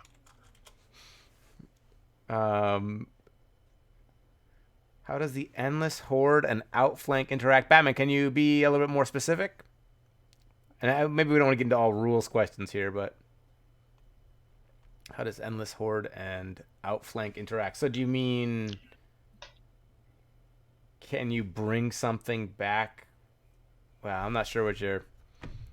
We'll come back to that. Endless Horde says you have to deploy something back in your deployment zone. So that's immediately going there. Okay, I see where this is going. We'll redirect. Yeah. Dodge. Other questions here. I'm getting short on my list of submitted ones in advance. Yeah. So I was talking before the show. You had some. You used to show a lot of images of your miniatures that you're painting, your Boltons. They looked awesome. Any plans on like official or commission painters to do like how to paint this videos? Oh, like official like painting videos? Yeah. No, not this time. But there's tons of content creators out there that do that already. Like for example, Nathan Rhodes, I know, is like the ex of Duncan Rhodes. Duncan. Yeah, Duncan, Nathan, whatever. sorry, Duncan. Duncan's like the nicest guy ever, so he's just gonna be like, yeah. I know. It's like that's where I feel bad. He's one of those people that like you hate because he makes everyone look worse by comparison. It's like, why are you such a good person? Damn it! Oh my gosh, this is a new side of Michael. I think all that time in Canada it's a whole new emotional side. What is this? But Two Thin Coats, I mean, he's been painting a bunch of song stuff up and everything, so I'd recommend following him on all of his avenues. Yeah, and I think actually he's got to be getting close because I know he set up his new YouTube channel and he's been releasing different games and it hasn't been song yet. And I know he was talking about how he was excited to put it out there, so that's got to be coming up soon. He's super nice though. He made the mistake of giving me a list of his phobias, so I can always use that against him to force more content up if need be. Gotcha. Yeah, the Baratheon new stuff you're on, talking about how you guys totally nailed it. I mean, that's kind of the funny things is that you release the starter set. People are like, it's not working well, or what is this, or it's not balanced compared to factions that have a year or two of releases out. And then we get our first like dump of new content, and suddenly Baratheons are like in a very different place. I would again recommend people going back and just whipping out the old Starks and Lannister starter box. And then please telling me what the play styles for both those factions are with just that content. Yeah. Because, I mean, that's always the thing. It's like, yeah, my Baratheon starter box versus this Lannister Faith army that has, 2 hero boxes worth of content and 5 other unit options is not doing so well when I'm just spamming Wardens. It's like, okay, what about, Halberdiers, Mountainsmen, and Guardsmen? Yeah. So that's going to actually really be interesting with the Greyjoys then releasing with a few other options at the start. I mean, that'll level the playing field a lot. And I think now there's so many more neutral options, assuming Greyjoys can have neutrals, that you can kind of mitigate that gap a little bit more easily. I think people will honestly be overwhelmed at the amount of just options. See, that was one of the things, like the benefits of releasing a starter box is that you have a couple like months for people to kind of like get situated and seated with the faction, and then you stir things up. So now that all this stuff is going to be releasing concurrently with additional options, you're going to have a much more kind of explosive opening that happens when these are released. So I'm very curious to see what happens, especially because it's happening first with Greyjoys. Because again, like I don't want to like play favorites or whatnot, but Greyjoys like thematically and mechanically will probably be my favorite faction just from how they play. This is setting the bar high. The hype's getting real here. Yeah, well, I mean, like I play. It's funny because usually most players have a play style that they will gravitate toward, and every game system they pick up, they'll kind of gravitate back toward that system. Like if you're gonna play like the glass cannon or the tank army, you'll usually like wander that way toward the system. But I found that over the years, it's very strange to me. Every game system I pick up, I end up picking up a different playstyle for that system. And usually I'll have multiple armies as well. But like back when I played Warhammer 40k, my first army was Slaanesh Chaos Space Marines, which was all about just kind of self-damaging to gain effects. Mm-hmm. And that was kind of the first army I played. And then I switched out to playing Terminator-style Grey Knights, which was the opposite, where it was just like your heavy elite tank faction. War Machine, I ended up playing like Crix, the Glass Cannon Assassination Army. Of course. Fantasy Battles, I had tons of armies for, but I had my favorite was Skaven, just from the conversion perspectives, because I converted everything like Clan Scryer, like all my rats had gas masks and everything. That's amazing. Yeah, and then I also had that. I had a very elite Witch Coven of Cain army, so opposite play styles there and whatnot. The only factions that I personally have not gravitated toward are, I don't really like the slow like rock style factions. Mm-hmm. Well, with exception, like again, I like the whole elite cool stuff aspect of things. But my playstyle is much more like aggressive. Like again, also going back to like when I restarted playing 40k, I went to Blood Angels. And so that was my style. But I have to say that with Song, originally I like when it was first baseline, I liked the Lannisters because I like that whole control aspect and the panic aspect. But the thing is, I found that I'm naturally a very aggressive player, and I usually just prefer dealing damage, especially the sake of like I don't care about my own guys, which is probably why I gravitate towards Skaven when we're talking about it, where it's just like I'm going to send 300 slaves after you, and then just fire into that combat with all my cool toys. So that's why like the Boltons and everything kind of appeal to me, is because you're dealing a bunch of damage through panic, but you're also just being viscerally aggressive, whereas the Lannisters have a much more kind of controlled play style. Whereas the Boltons are just raw aggression through panic. But that playstyle is one I tend to resonate with, even though I like to think of myself as like a much more like savvy, like methodical player. Like, yes, I'm going to outsmart you on the battlefield, when in fact my strategy is I have a bigger rock than you do. So there's so many different playstyles you listed there. Now people are going to try and parse through what you said to be like, this must be what Greyjoys are like because he enjoys them. It must be. But then we have to harken back to the original thing I said, where every time I pick up a game, it's a different play style that fits in. What's left? I gotta. Evandra was saying, how are you guys staying safe with all this happening? How's the team doing? How's CMON doing with all this COVID-19 stuff? No, everyone's been staying home, and we've been isolated and everything. And I'm not going to get back into this. We talked on the last podcast, but I am actually currently stuck in Canada. As I was up here visiting, and then the borders closed down. So I'm here. But everyone else on the team, we, as far as the dev and design offices and everything, they have been moved to being remote, which has created its own set of challenges that we are working around. But I mean, things are continuing forward, and everyone's safe. Everyone has been doing their proper means of being isolated, and stop touching your damn face. How many times I touched your face on stream? Good lord. Yep. We all have our little keychains of Purell here. There we go. Which, by the way, if you'd like an autographed Purell bottle here with half full, then these are on sale for a mere $150 each. You wait. When you're gonna be, it'll be your side gig. If you're selling autographed toilet paper, man, I'll take an order because it's rough down here in the shoreline of Connecticut. I have to feel that our convention guys are like sitting on gold mines, because like at our warehouse, we have our convention area, which, by the way, for any of you Fallout style raiders, this is a pro tip. When you find this video log, the old CMON warehouse has like cases and cases of baby wipes, sanitation things, and Purell, because it's for conventions and everything. Makes sense. Also a bunch of like, I guess, peanut snacks and things like that. So that would literally be a treasure trove for any wasteland raider who finds this video recording here. Next time someone makes like a Fallout game or something, a Mad Max game, they've got to put like the CMON warehouse in there. Some product placement. As army options grow, are larger point scenarios 100 points looking to be developed so you can get more out on the table? I like that, Matt. 100 points. So basically, you're asking for like larger style game modes to encompass that. No, that's not something currently in the works. I mean, the thing is, you can play up to that that point level currently, and it doesn't. Things change, but like none of the rules actually change. Just the battlefield's feelings change. Like NCUs become less impactful.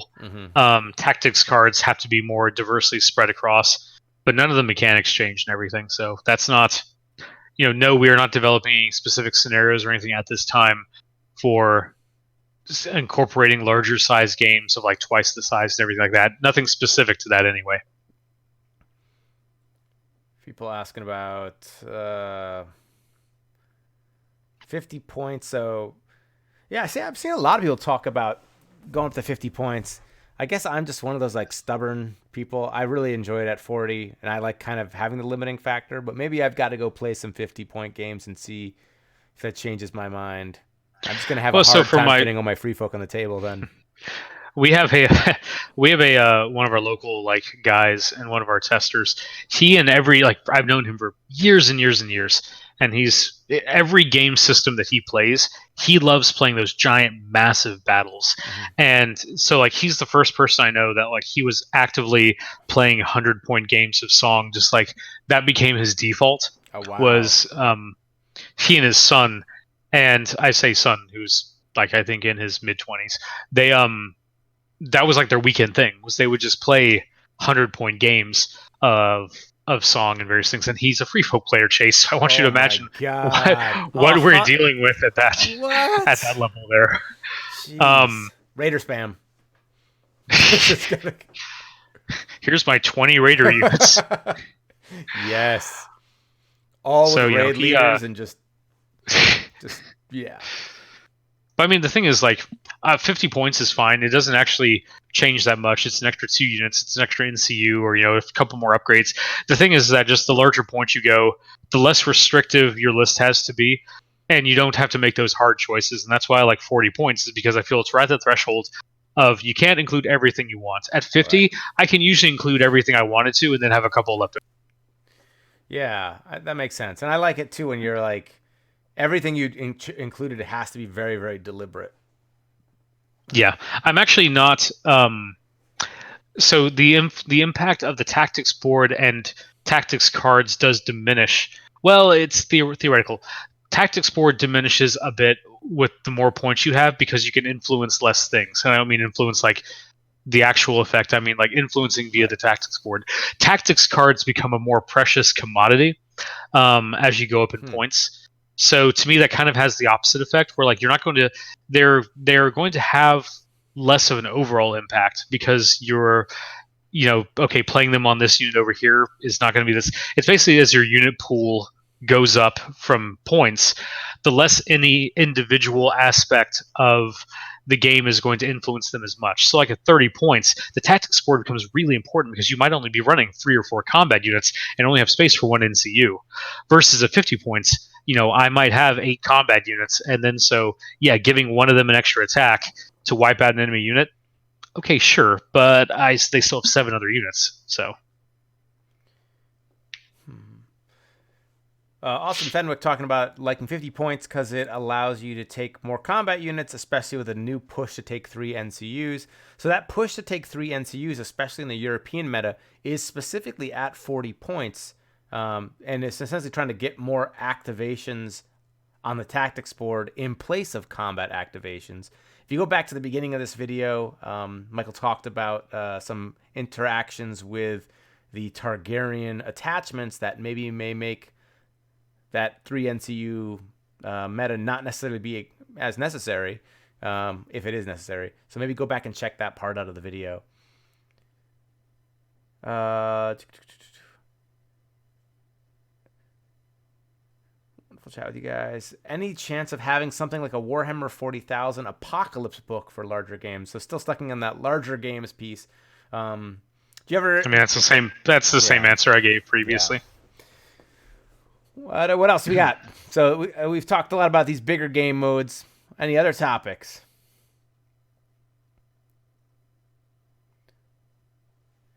Yeah. We've been testing out Tabletop Simulator, which I don't think is CMON supported. But it's been tough trying to so get. That's something. I will not talk about then. My apologies. Yeah.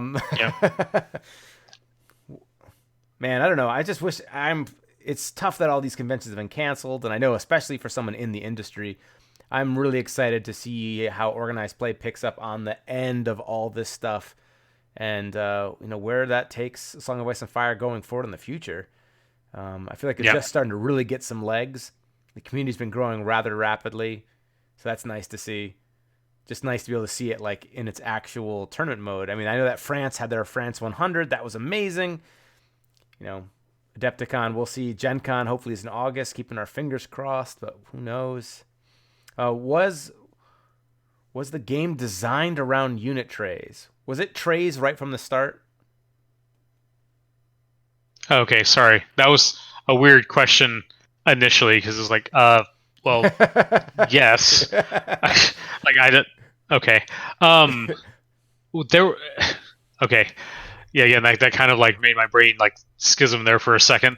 I guess the better way to phrase that question would be: was the game always revolved around comp or unit trays, or were there other renditions of the game?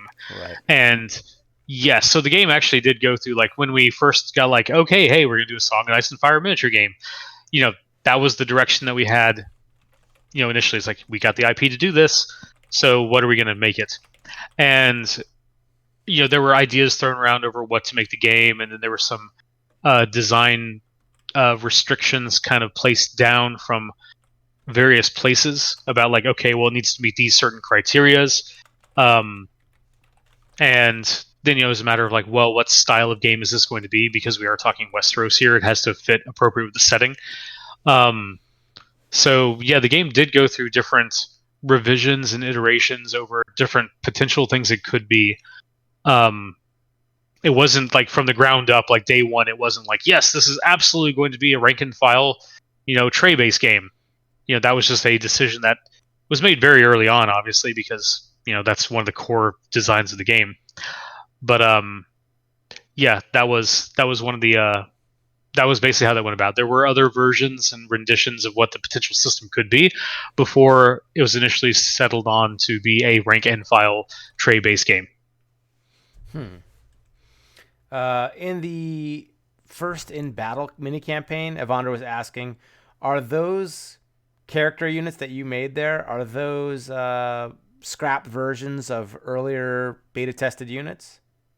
Oh yeah, I mean, all the Free Folk Raiders were always, that powerful. Yes. No, these were specific character versions made for the campaign. Like, the campaign was made, we wanted to have character units. Now, granted, like again, the skeleton idea for having the campaign and character units, it wasn't necessarily these were the character units that were going to be included in there, but we knew that when we knew at one point we wanted to do some like character units, like for some various like kind of cool stuff. Like you saw the Whispering Woods, we made the special versions of Jamie and Rob.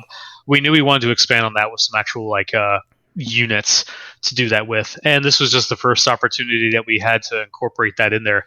So no, these weren't beta versions or anything. All these units were specifically made for this campaign. Man, that's awesome. Thank you so much for putting that together too. That was a good release. Yeah, well, it's a lot of fun on these. I mean, like, this is the type of thing that we can kind of like from a design and development standpoint kind of go a little crazy with it, because this is not meant to be based around like competitive play or anything. Right. Was there any was there any trepidation like releasing that stuff when it wasn't done? Right, from my understanding was this was on a longer time frame, and then because of things happening in the world, you guys put it out there. Were you worried that, because it wasn't quite finished, you're going to get not a good response? Or well, here's the thing. I never like putting out stuff that is not finished, just because that's just kind of a stickler thing for me. I'm not a fan of the idea of like, hey, this is unrefined here, so we're just going to throw this out there. Right. I specifically say that in regards to when it is items meant for full competitive immediate use. But in this situation here, this is a campaign. This is not something that you're again, if you're coming into this with a super serious mindset, you're coming into it with the wrong mentality anyway, and that means that you're probably going to have issues regardless. The game modes, we're very clear on those, that these are early testing things here. Please, for the love of God, do not, take this as being final. We even put a giant red stamp on there and everything. But that's the type of thing, like, you can say that as much as you want, but people are like, well, this is the thing in general. And I say this, again, I love the community. You guys are great and everything. This is something I joke about.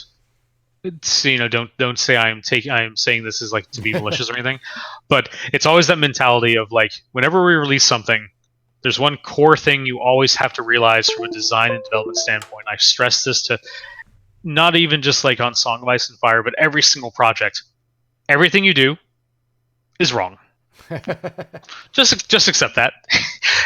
Just accept that, anything you release, it's terrible and it's awful, and you will be a lot happier because the thing is, if I could interrupt, is that like, yeah, that's definitely the response that comes out. But I think even looking in the chat here is the people that like follow up that are actually really engaged with the game. I don't know if that's the case. Like, I wonder if those guys that come in there are just like kind of the one and dones. Like, I remember there was a while ago.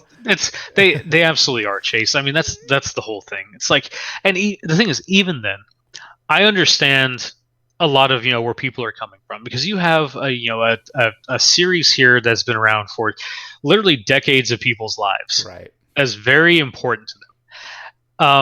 And you can get passionate about those things. I'm very passionate about. I'm about to make a huge mistake here telling you about this, Chase, but it actually is related. Okay. But just in 5 minutes, remind me that I said I was going to tell you my trigger. And I will tangent about that. But you have these people, who are insanely passionate about, it can be anything, but of course we're talking about Song of Ice and Fire. It's just a matter of tempering that passion and realizing that what you want is something that you want, and being okay that what other people do and want is not the same thing as that. Right. I don't have a problem with someone going like, I don't even remember like the specifics, but this has come up. I remember this came up very recently, but it's something that's come up, time and time again. Is people like, oh, well, I want these things to be pure, historically accurate here.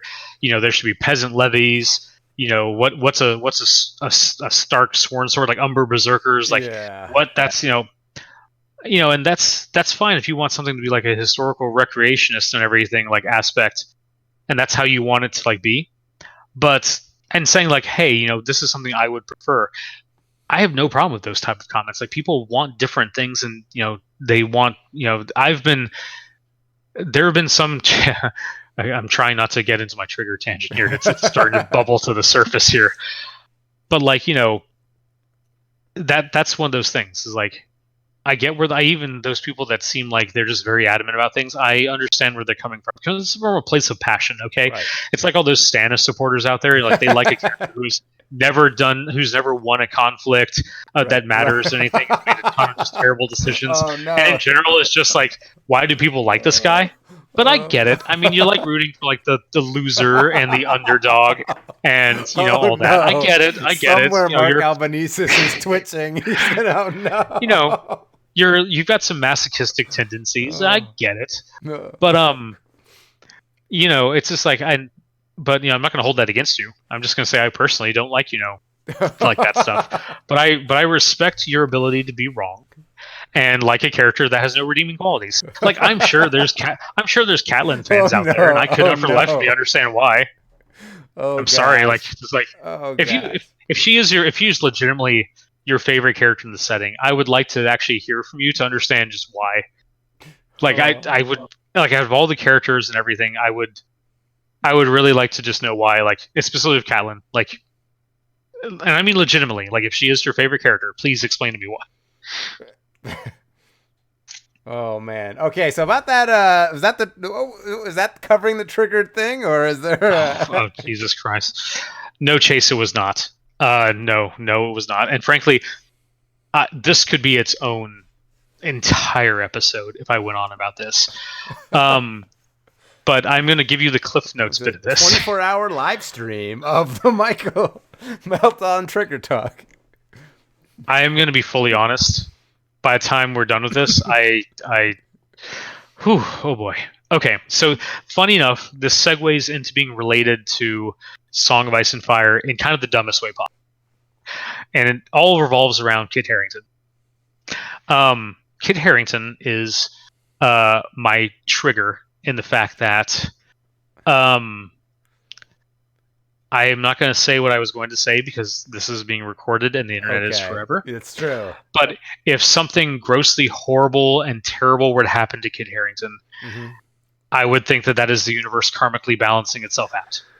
Oh my goodness. Wow, really? Interesting.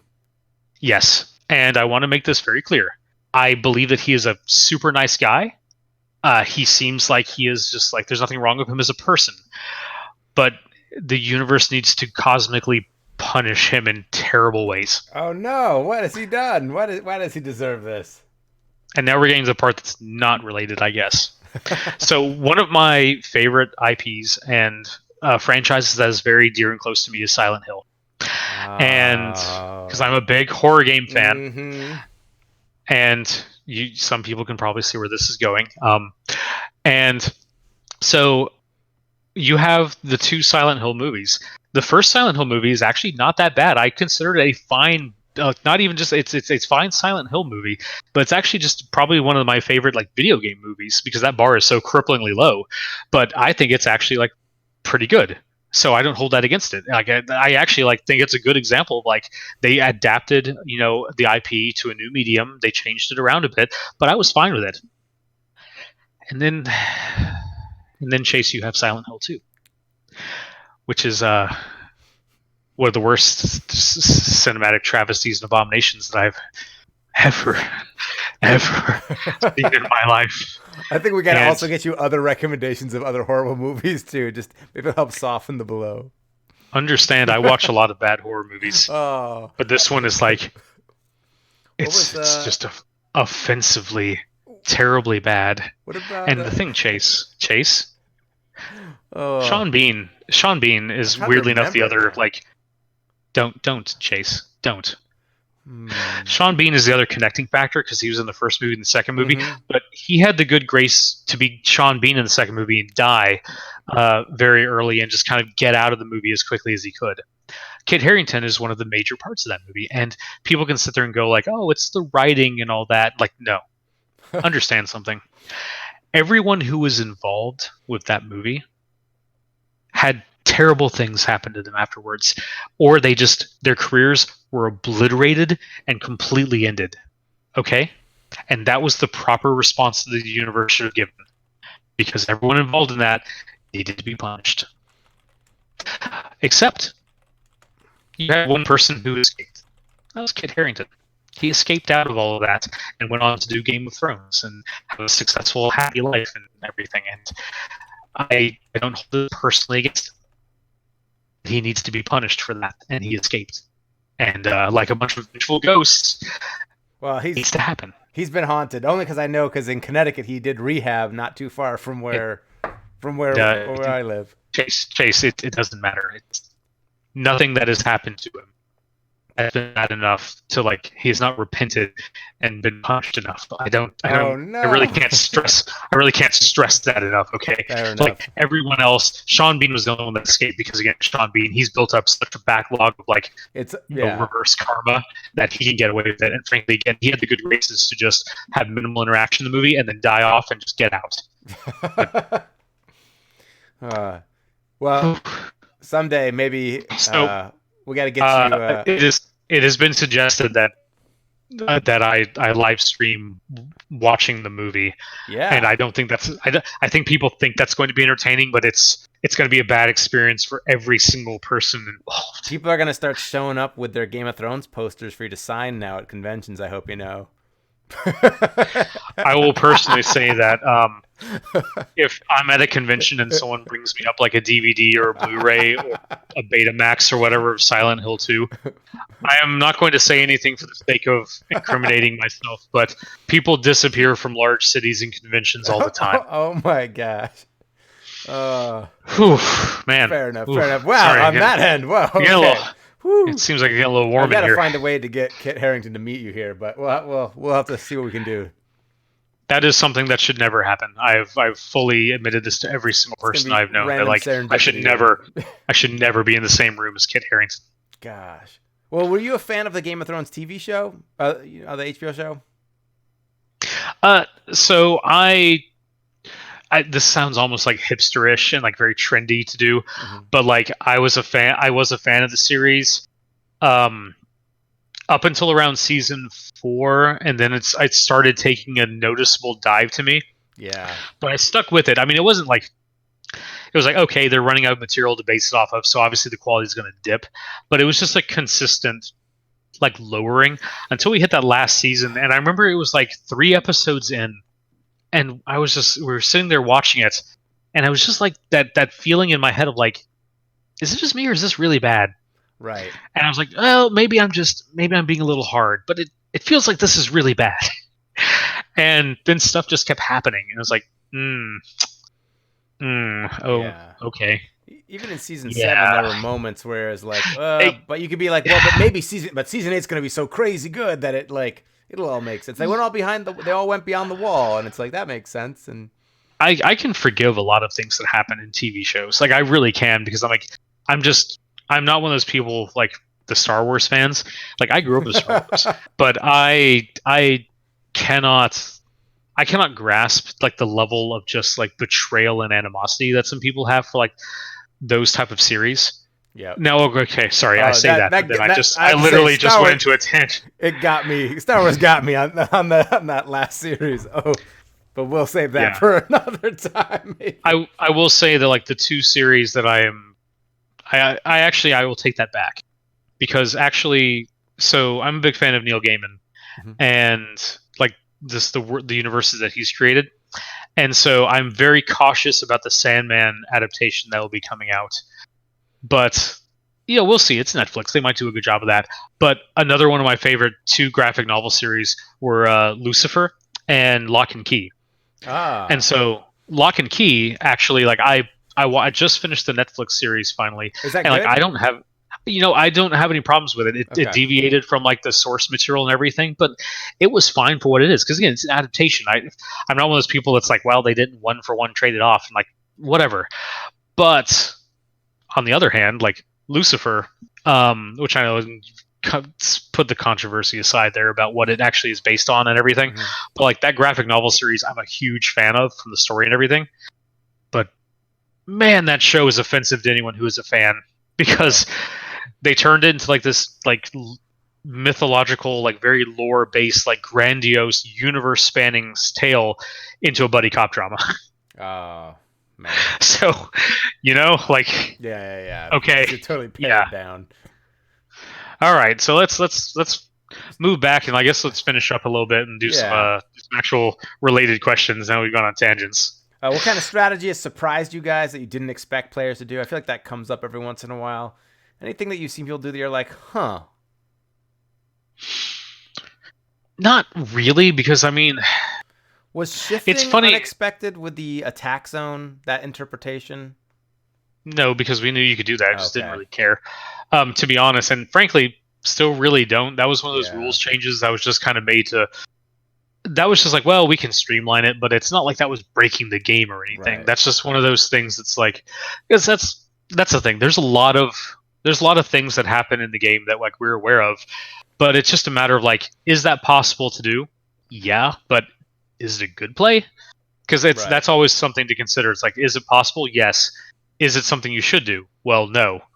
Okay, well then we don't really need to worry about it, One of those things. It's like if someone...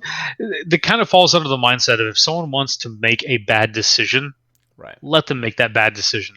Now, granted, there's levels of that, obviously. But in general, that's one of those things. And that gets into another topic of the whole people, debating like, rules intent. Like, the rules are the rules as they are written. Okay, that's how things work. If your argument is like, well, it doesn't feel like it should do this, then don't follow that through. I mean, unless it's something like insanely game breaking. Like, if your interpretation of something is leading it to where the game doesn't work, then you're probably reading it wrong, or something is getting garbled in an interpretation. But like the whole shifting of attack thing, it's like, does that feel like wonky to some people? Sure, but is it game breaking? No. So that's one of those things. Oh, and yeah, Patch Face is not getting released because well, we actually would like the game to continue. And if you release Patch Face, then, well, no one's going to play anything else. That would be like the only one who could possibly rise up and meet that threat would be Hot Pie, and then the game would just entirely be Patch Face versus Hot Pie, or maybe Moonboy. But then it's just a 3-way battle royale. So that's got to be a game mode. Just the 3 of them square off. Yep, you got us. That's the next release after Greyjoy is just the Patch Face and Hot Pie faction. It all ties together now. When you were saying something about the changes, there might be like some switch up boxes that aren't quite like other ones. It's just one box and you open it and it's just like a bunch of patches, and then at the very bottom it's just Patch Face. Yeah, to quote George Lucas, it's like poetry. It goes in cycles. No one wants to paint a Patch Face. That's true. What's your go-to strategy for the Stag Knights attachments and stuff? So Stag Knights, I think, gets a lot of flack. Is that possibly also tying with that there might be other combos for them that aren't released yet, or is it just people not appreciating the unit for what it's supposed to do or what it does do? I mean, that's really going to come down to a lot of personal preference on there, but the one thing I would implore people to always do is, try a unit out for themselves and not just, I don't have a problem with people disliking units and like having opinions on units, because obviously you want that, but there are too many times where this is the very specific line of thought that I don't like and I can't get behind is, this unit's not good. Okay, well, why do you think that? Oh, well, because the internet told me. Gotcha. Okay, but what about your opinions? Right. Oh, I haven't played them. See, I get mostly, I don't think this unit is good because I'm not good with it. I need something with training wheels. Like, for me, I struggle with, which version is he? The solo Jorah Mormont. And I know he gets a lot of hate online, but people are like, oh, no, actually, like, he's great because he gives you that extra activation. Like, you don't want to run him in and just don't be stupid with them. But it's really tempting. It's really hard not to be stupid with him.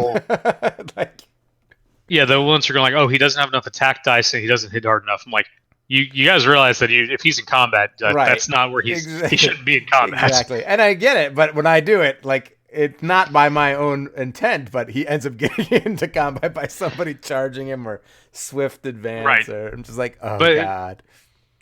But that's a skill thing. It's those same comments. Like when people go like, man, I don't like Lannister guardsmen because they don't have enough attack dice and they only hit on 4+. It's like, okay, why? Yeah, exactly. It's like, well, then you should be running Mountainsmen. It's like, there's another tool for that? No, I don't want that tool. I want this tool I just want a hammer that I can use for everything. Yeah, why are my Baratheons so slow and don't have any manipulation of my opponents? Right. Like, because Lannisters is what you're wanting to play. I really want my Baratheons to swarm. Can we get like a swarm version of Baratheons? Well, yeah, see, exactly. Yes.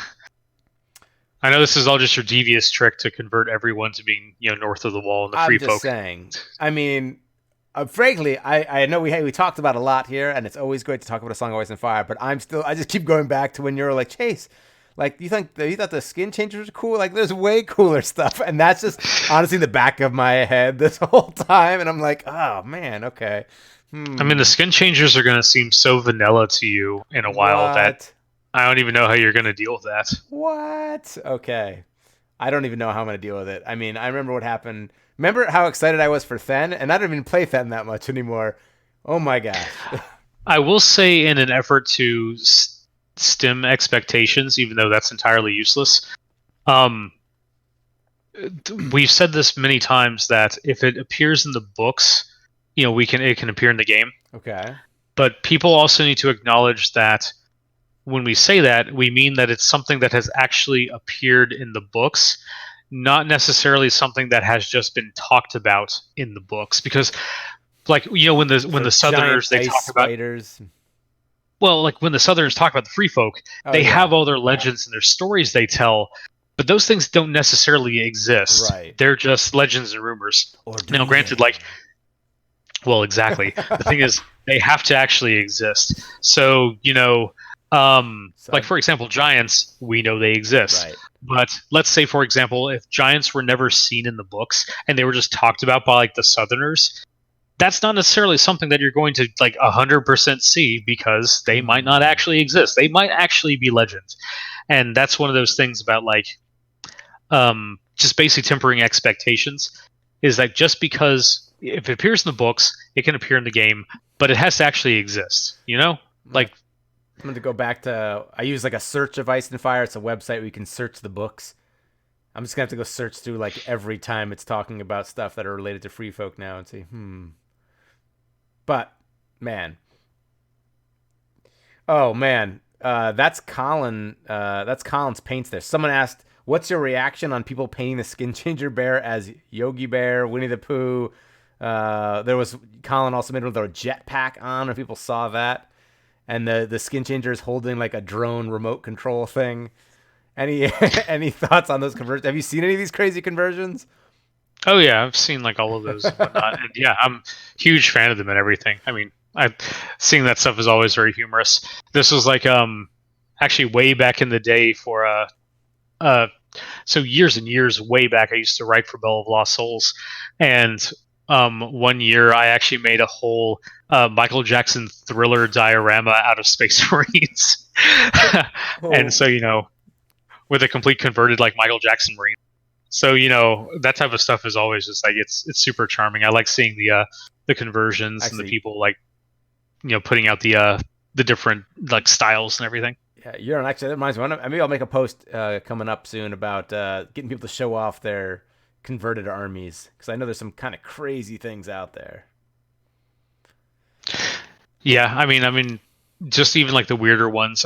People because like they've done like weapon swaps and like reposed like giants and things like that. But definitely the bears were always kind of fun, because as soon as we made those, it's like, yeah, we're gonna see a bunch of Coca-Cola ones. I knew that just immediately. But of course, like you got like the little like the wispy, like it could be a scarf sort of thing. Yeah. Well, we're getting up there in time. Any final questions, guys? Here, we'll start wrapping things up. What do you guys think of this format? I know we've had Michael on the podcast a lot. It's a little hard. We don't do call-ins on the podcast. This is a little bit easier to get some direct questions. Next time we will just open up the floor to any life questions that you might have. Not even, this is completely unrelated. You cannot ask a single game-related question. It has to be just other questions related to life and the greater workings of the universe. Well, we did start off by talking about your oil painting skill, or your painting skills that you've been developing. Any chance that we might see stuff firsthand, or what do you think?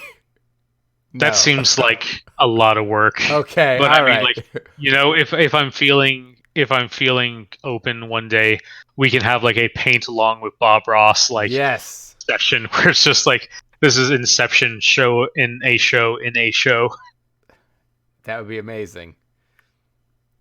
All right, well, looks like so we can't talk about any other additional releases, but I'm sure there's all sorts of cool stuff coming down the line.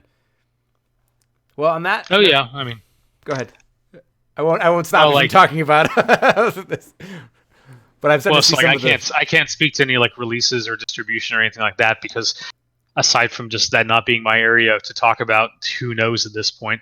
But we're definitely like looking to have more online content. Again, we'll be having another game mode posted up tomorrow, and then more content coming out past that, and maybe even a couple spoilers next week. Who knows? I mean, I do, but who else knows?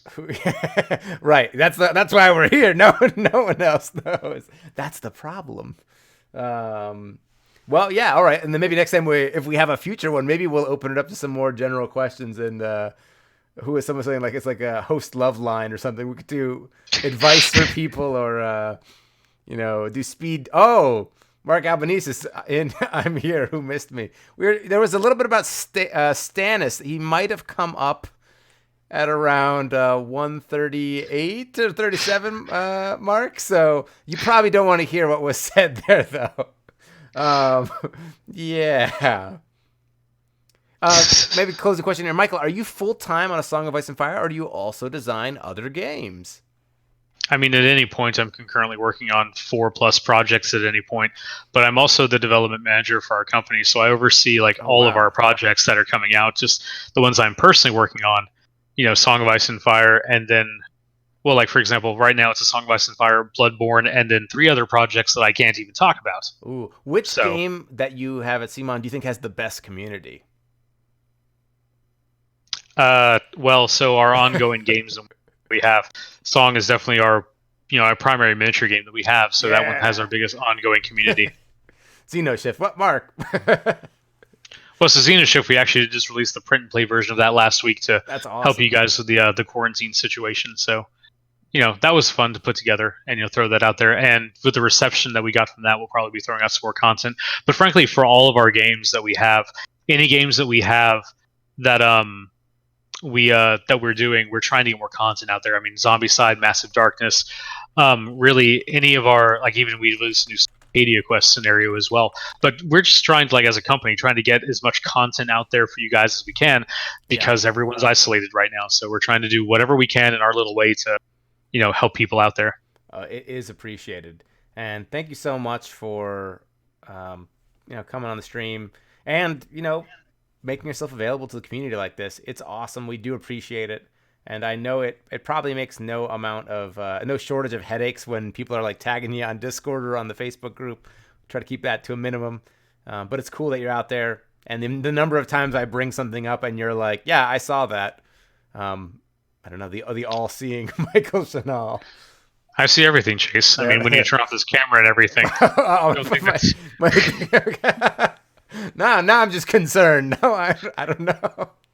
A small level of concern is good to have at all times. Gotcha. Fair enough. Well, that being said, guys, we're going to wrap things up. Thanks so much for tuning in. If you guys get a chance, please like us on social media or subscribe to our YouTube channel. We're trying to put out a lot of A Song of Ice and Fire content. If you can't tell, big fan of the game. And in the meantime, I guess, Michael, thanks so much for coming on.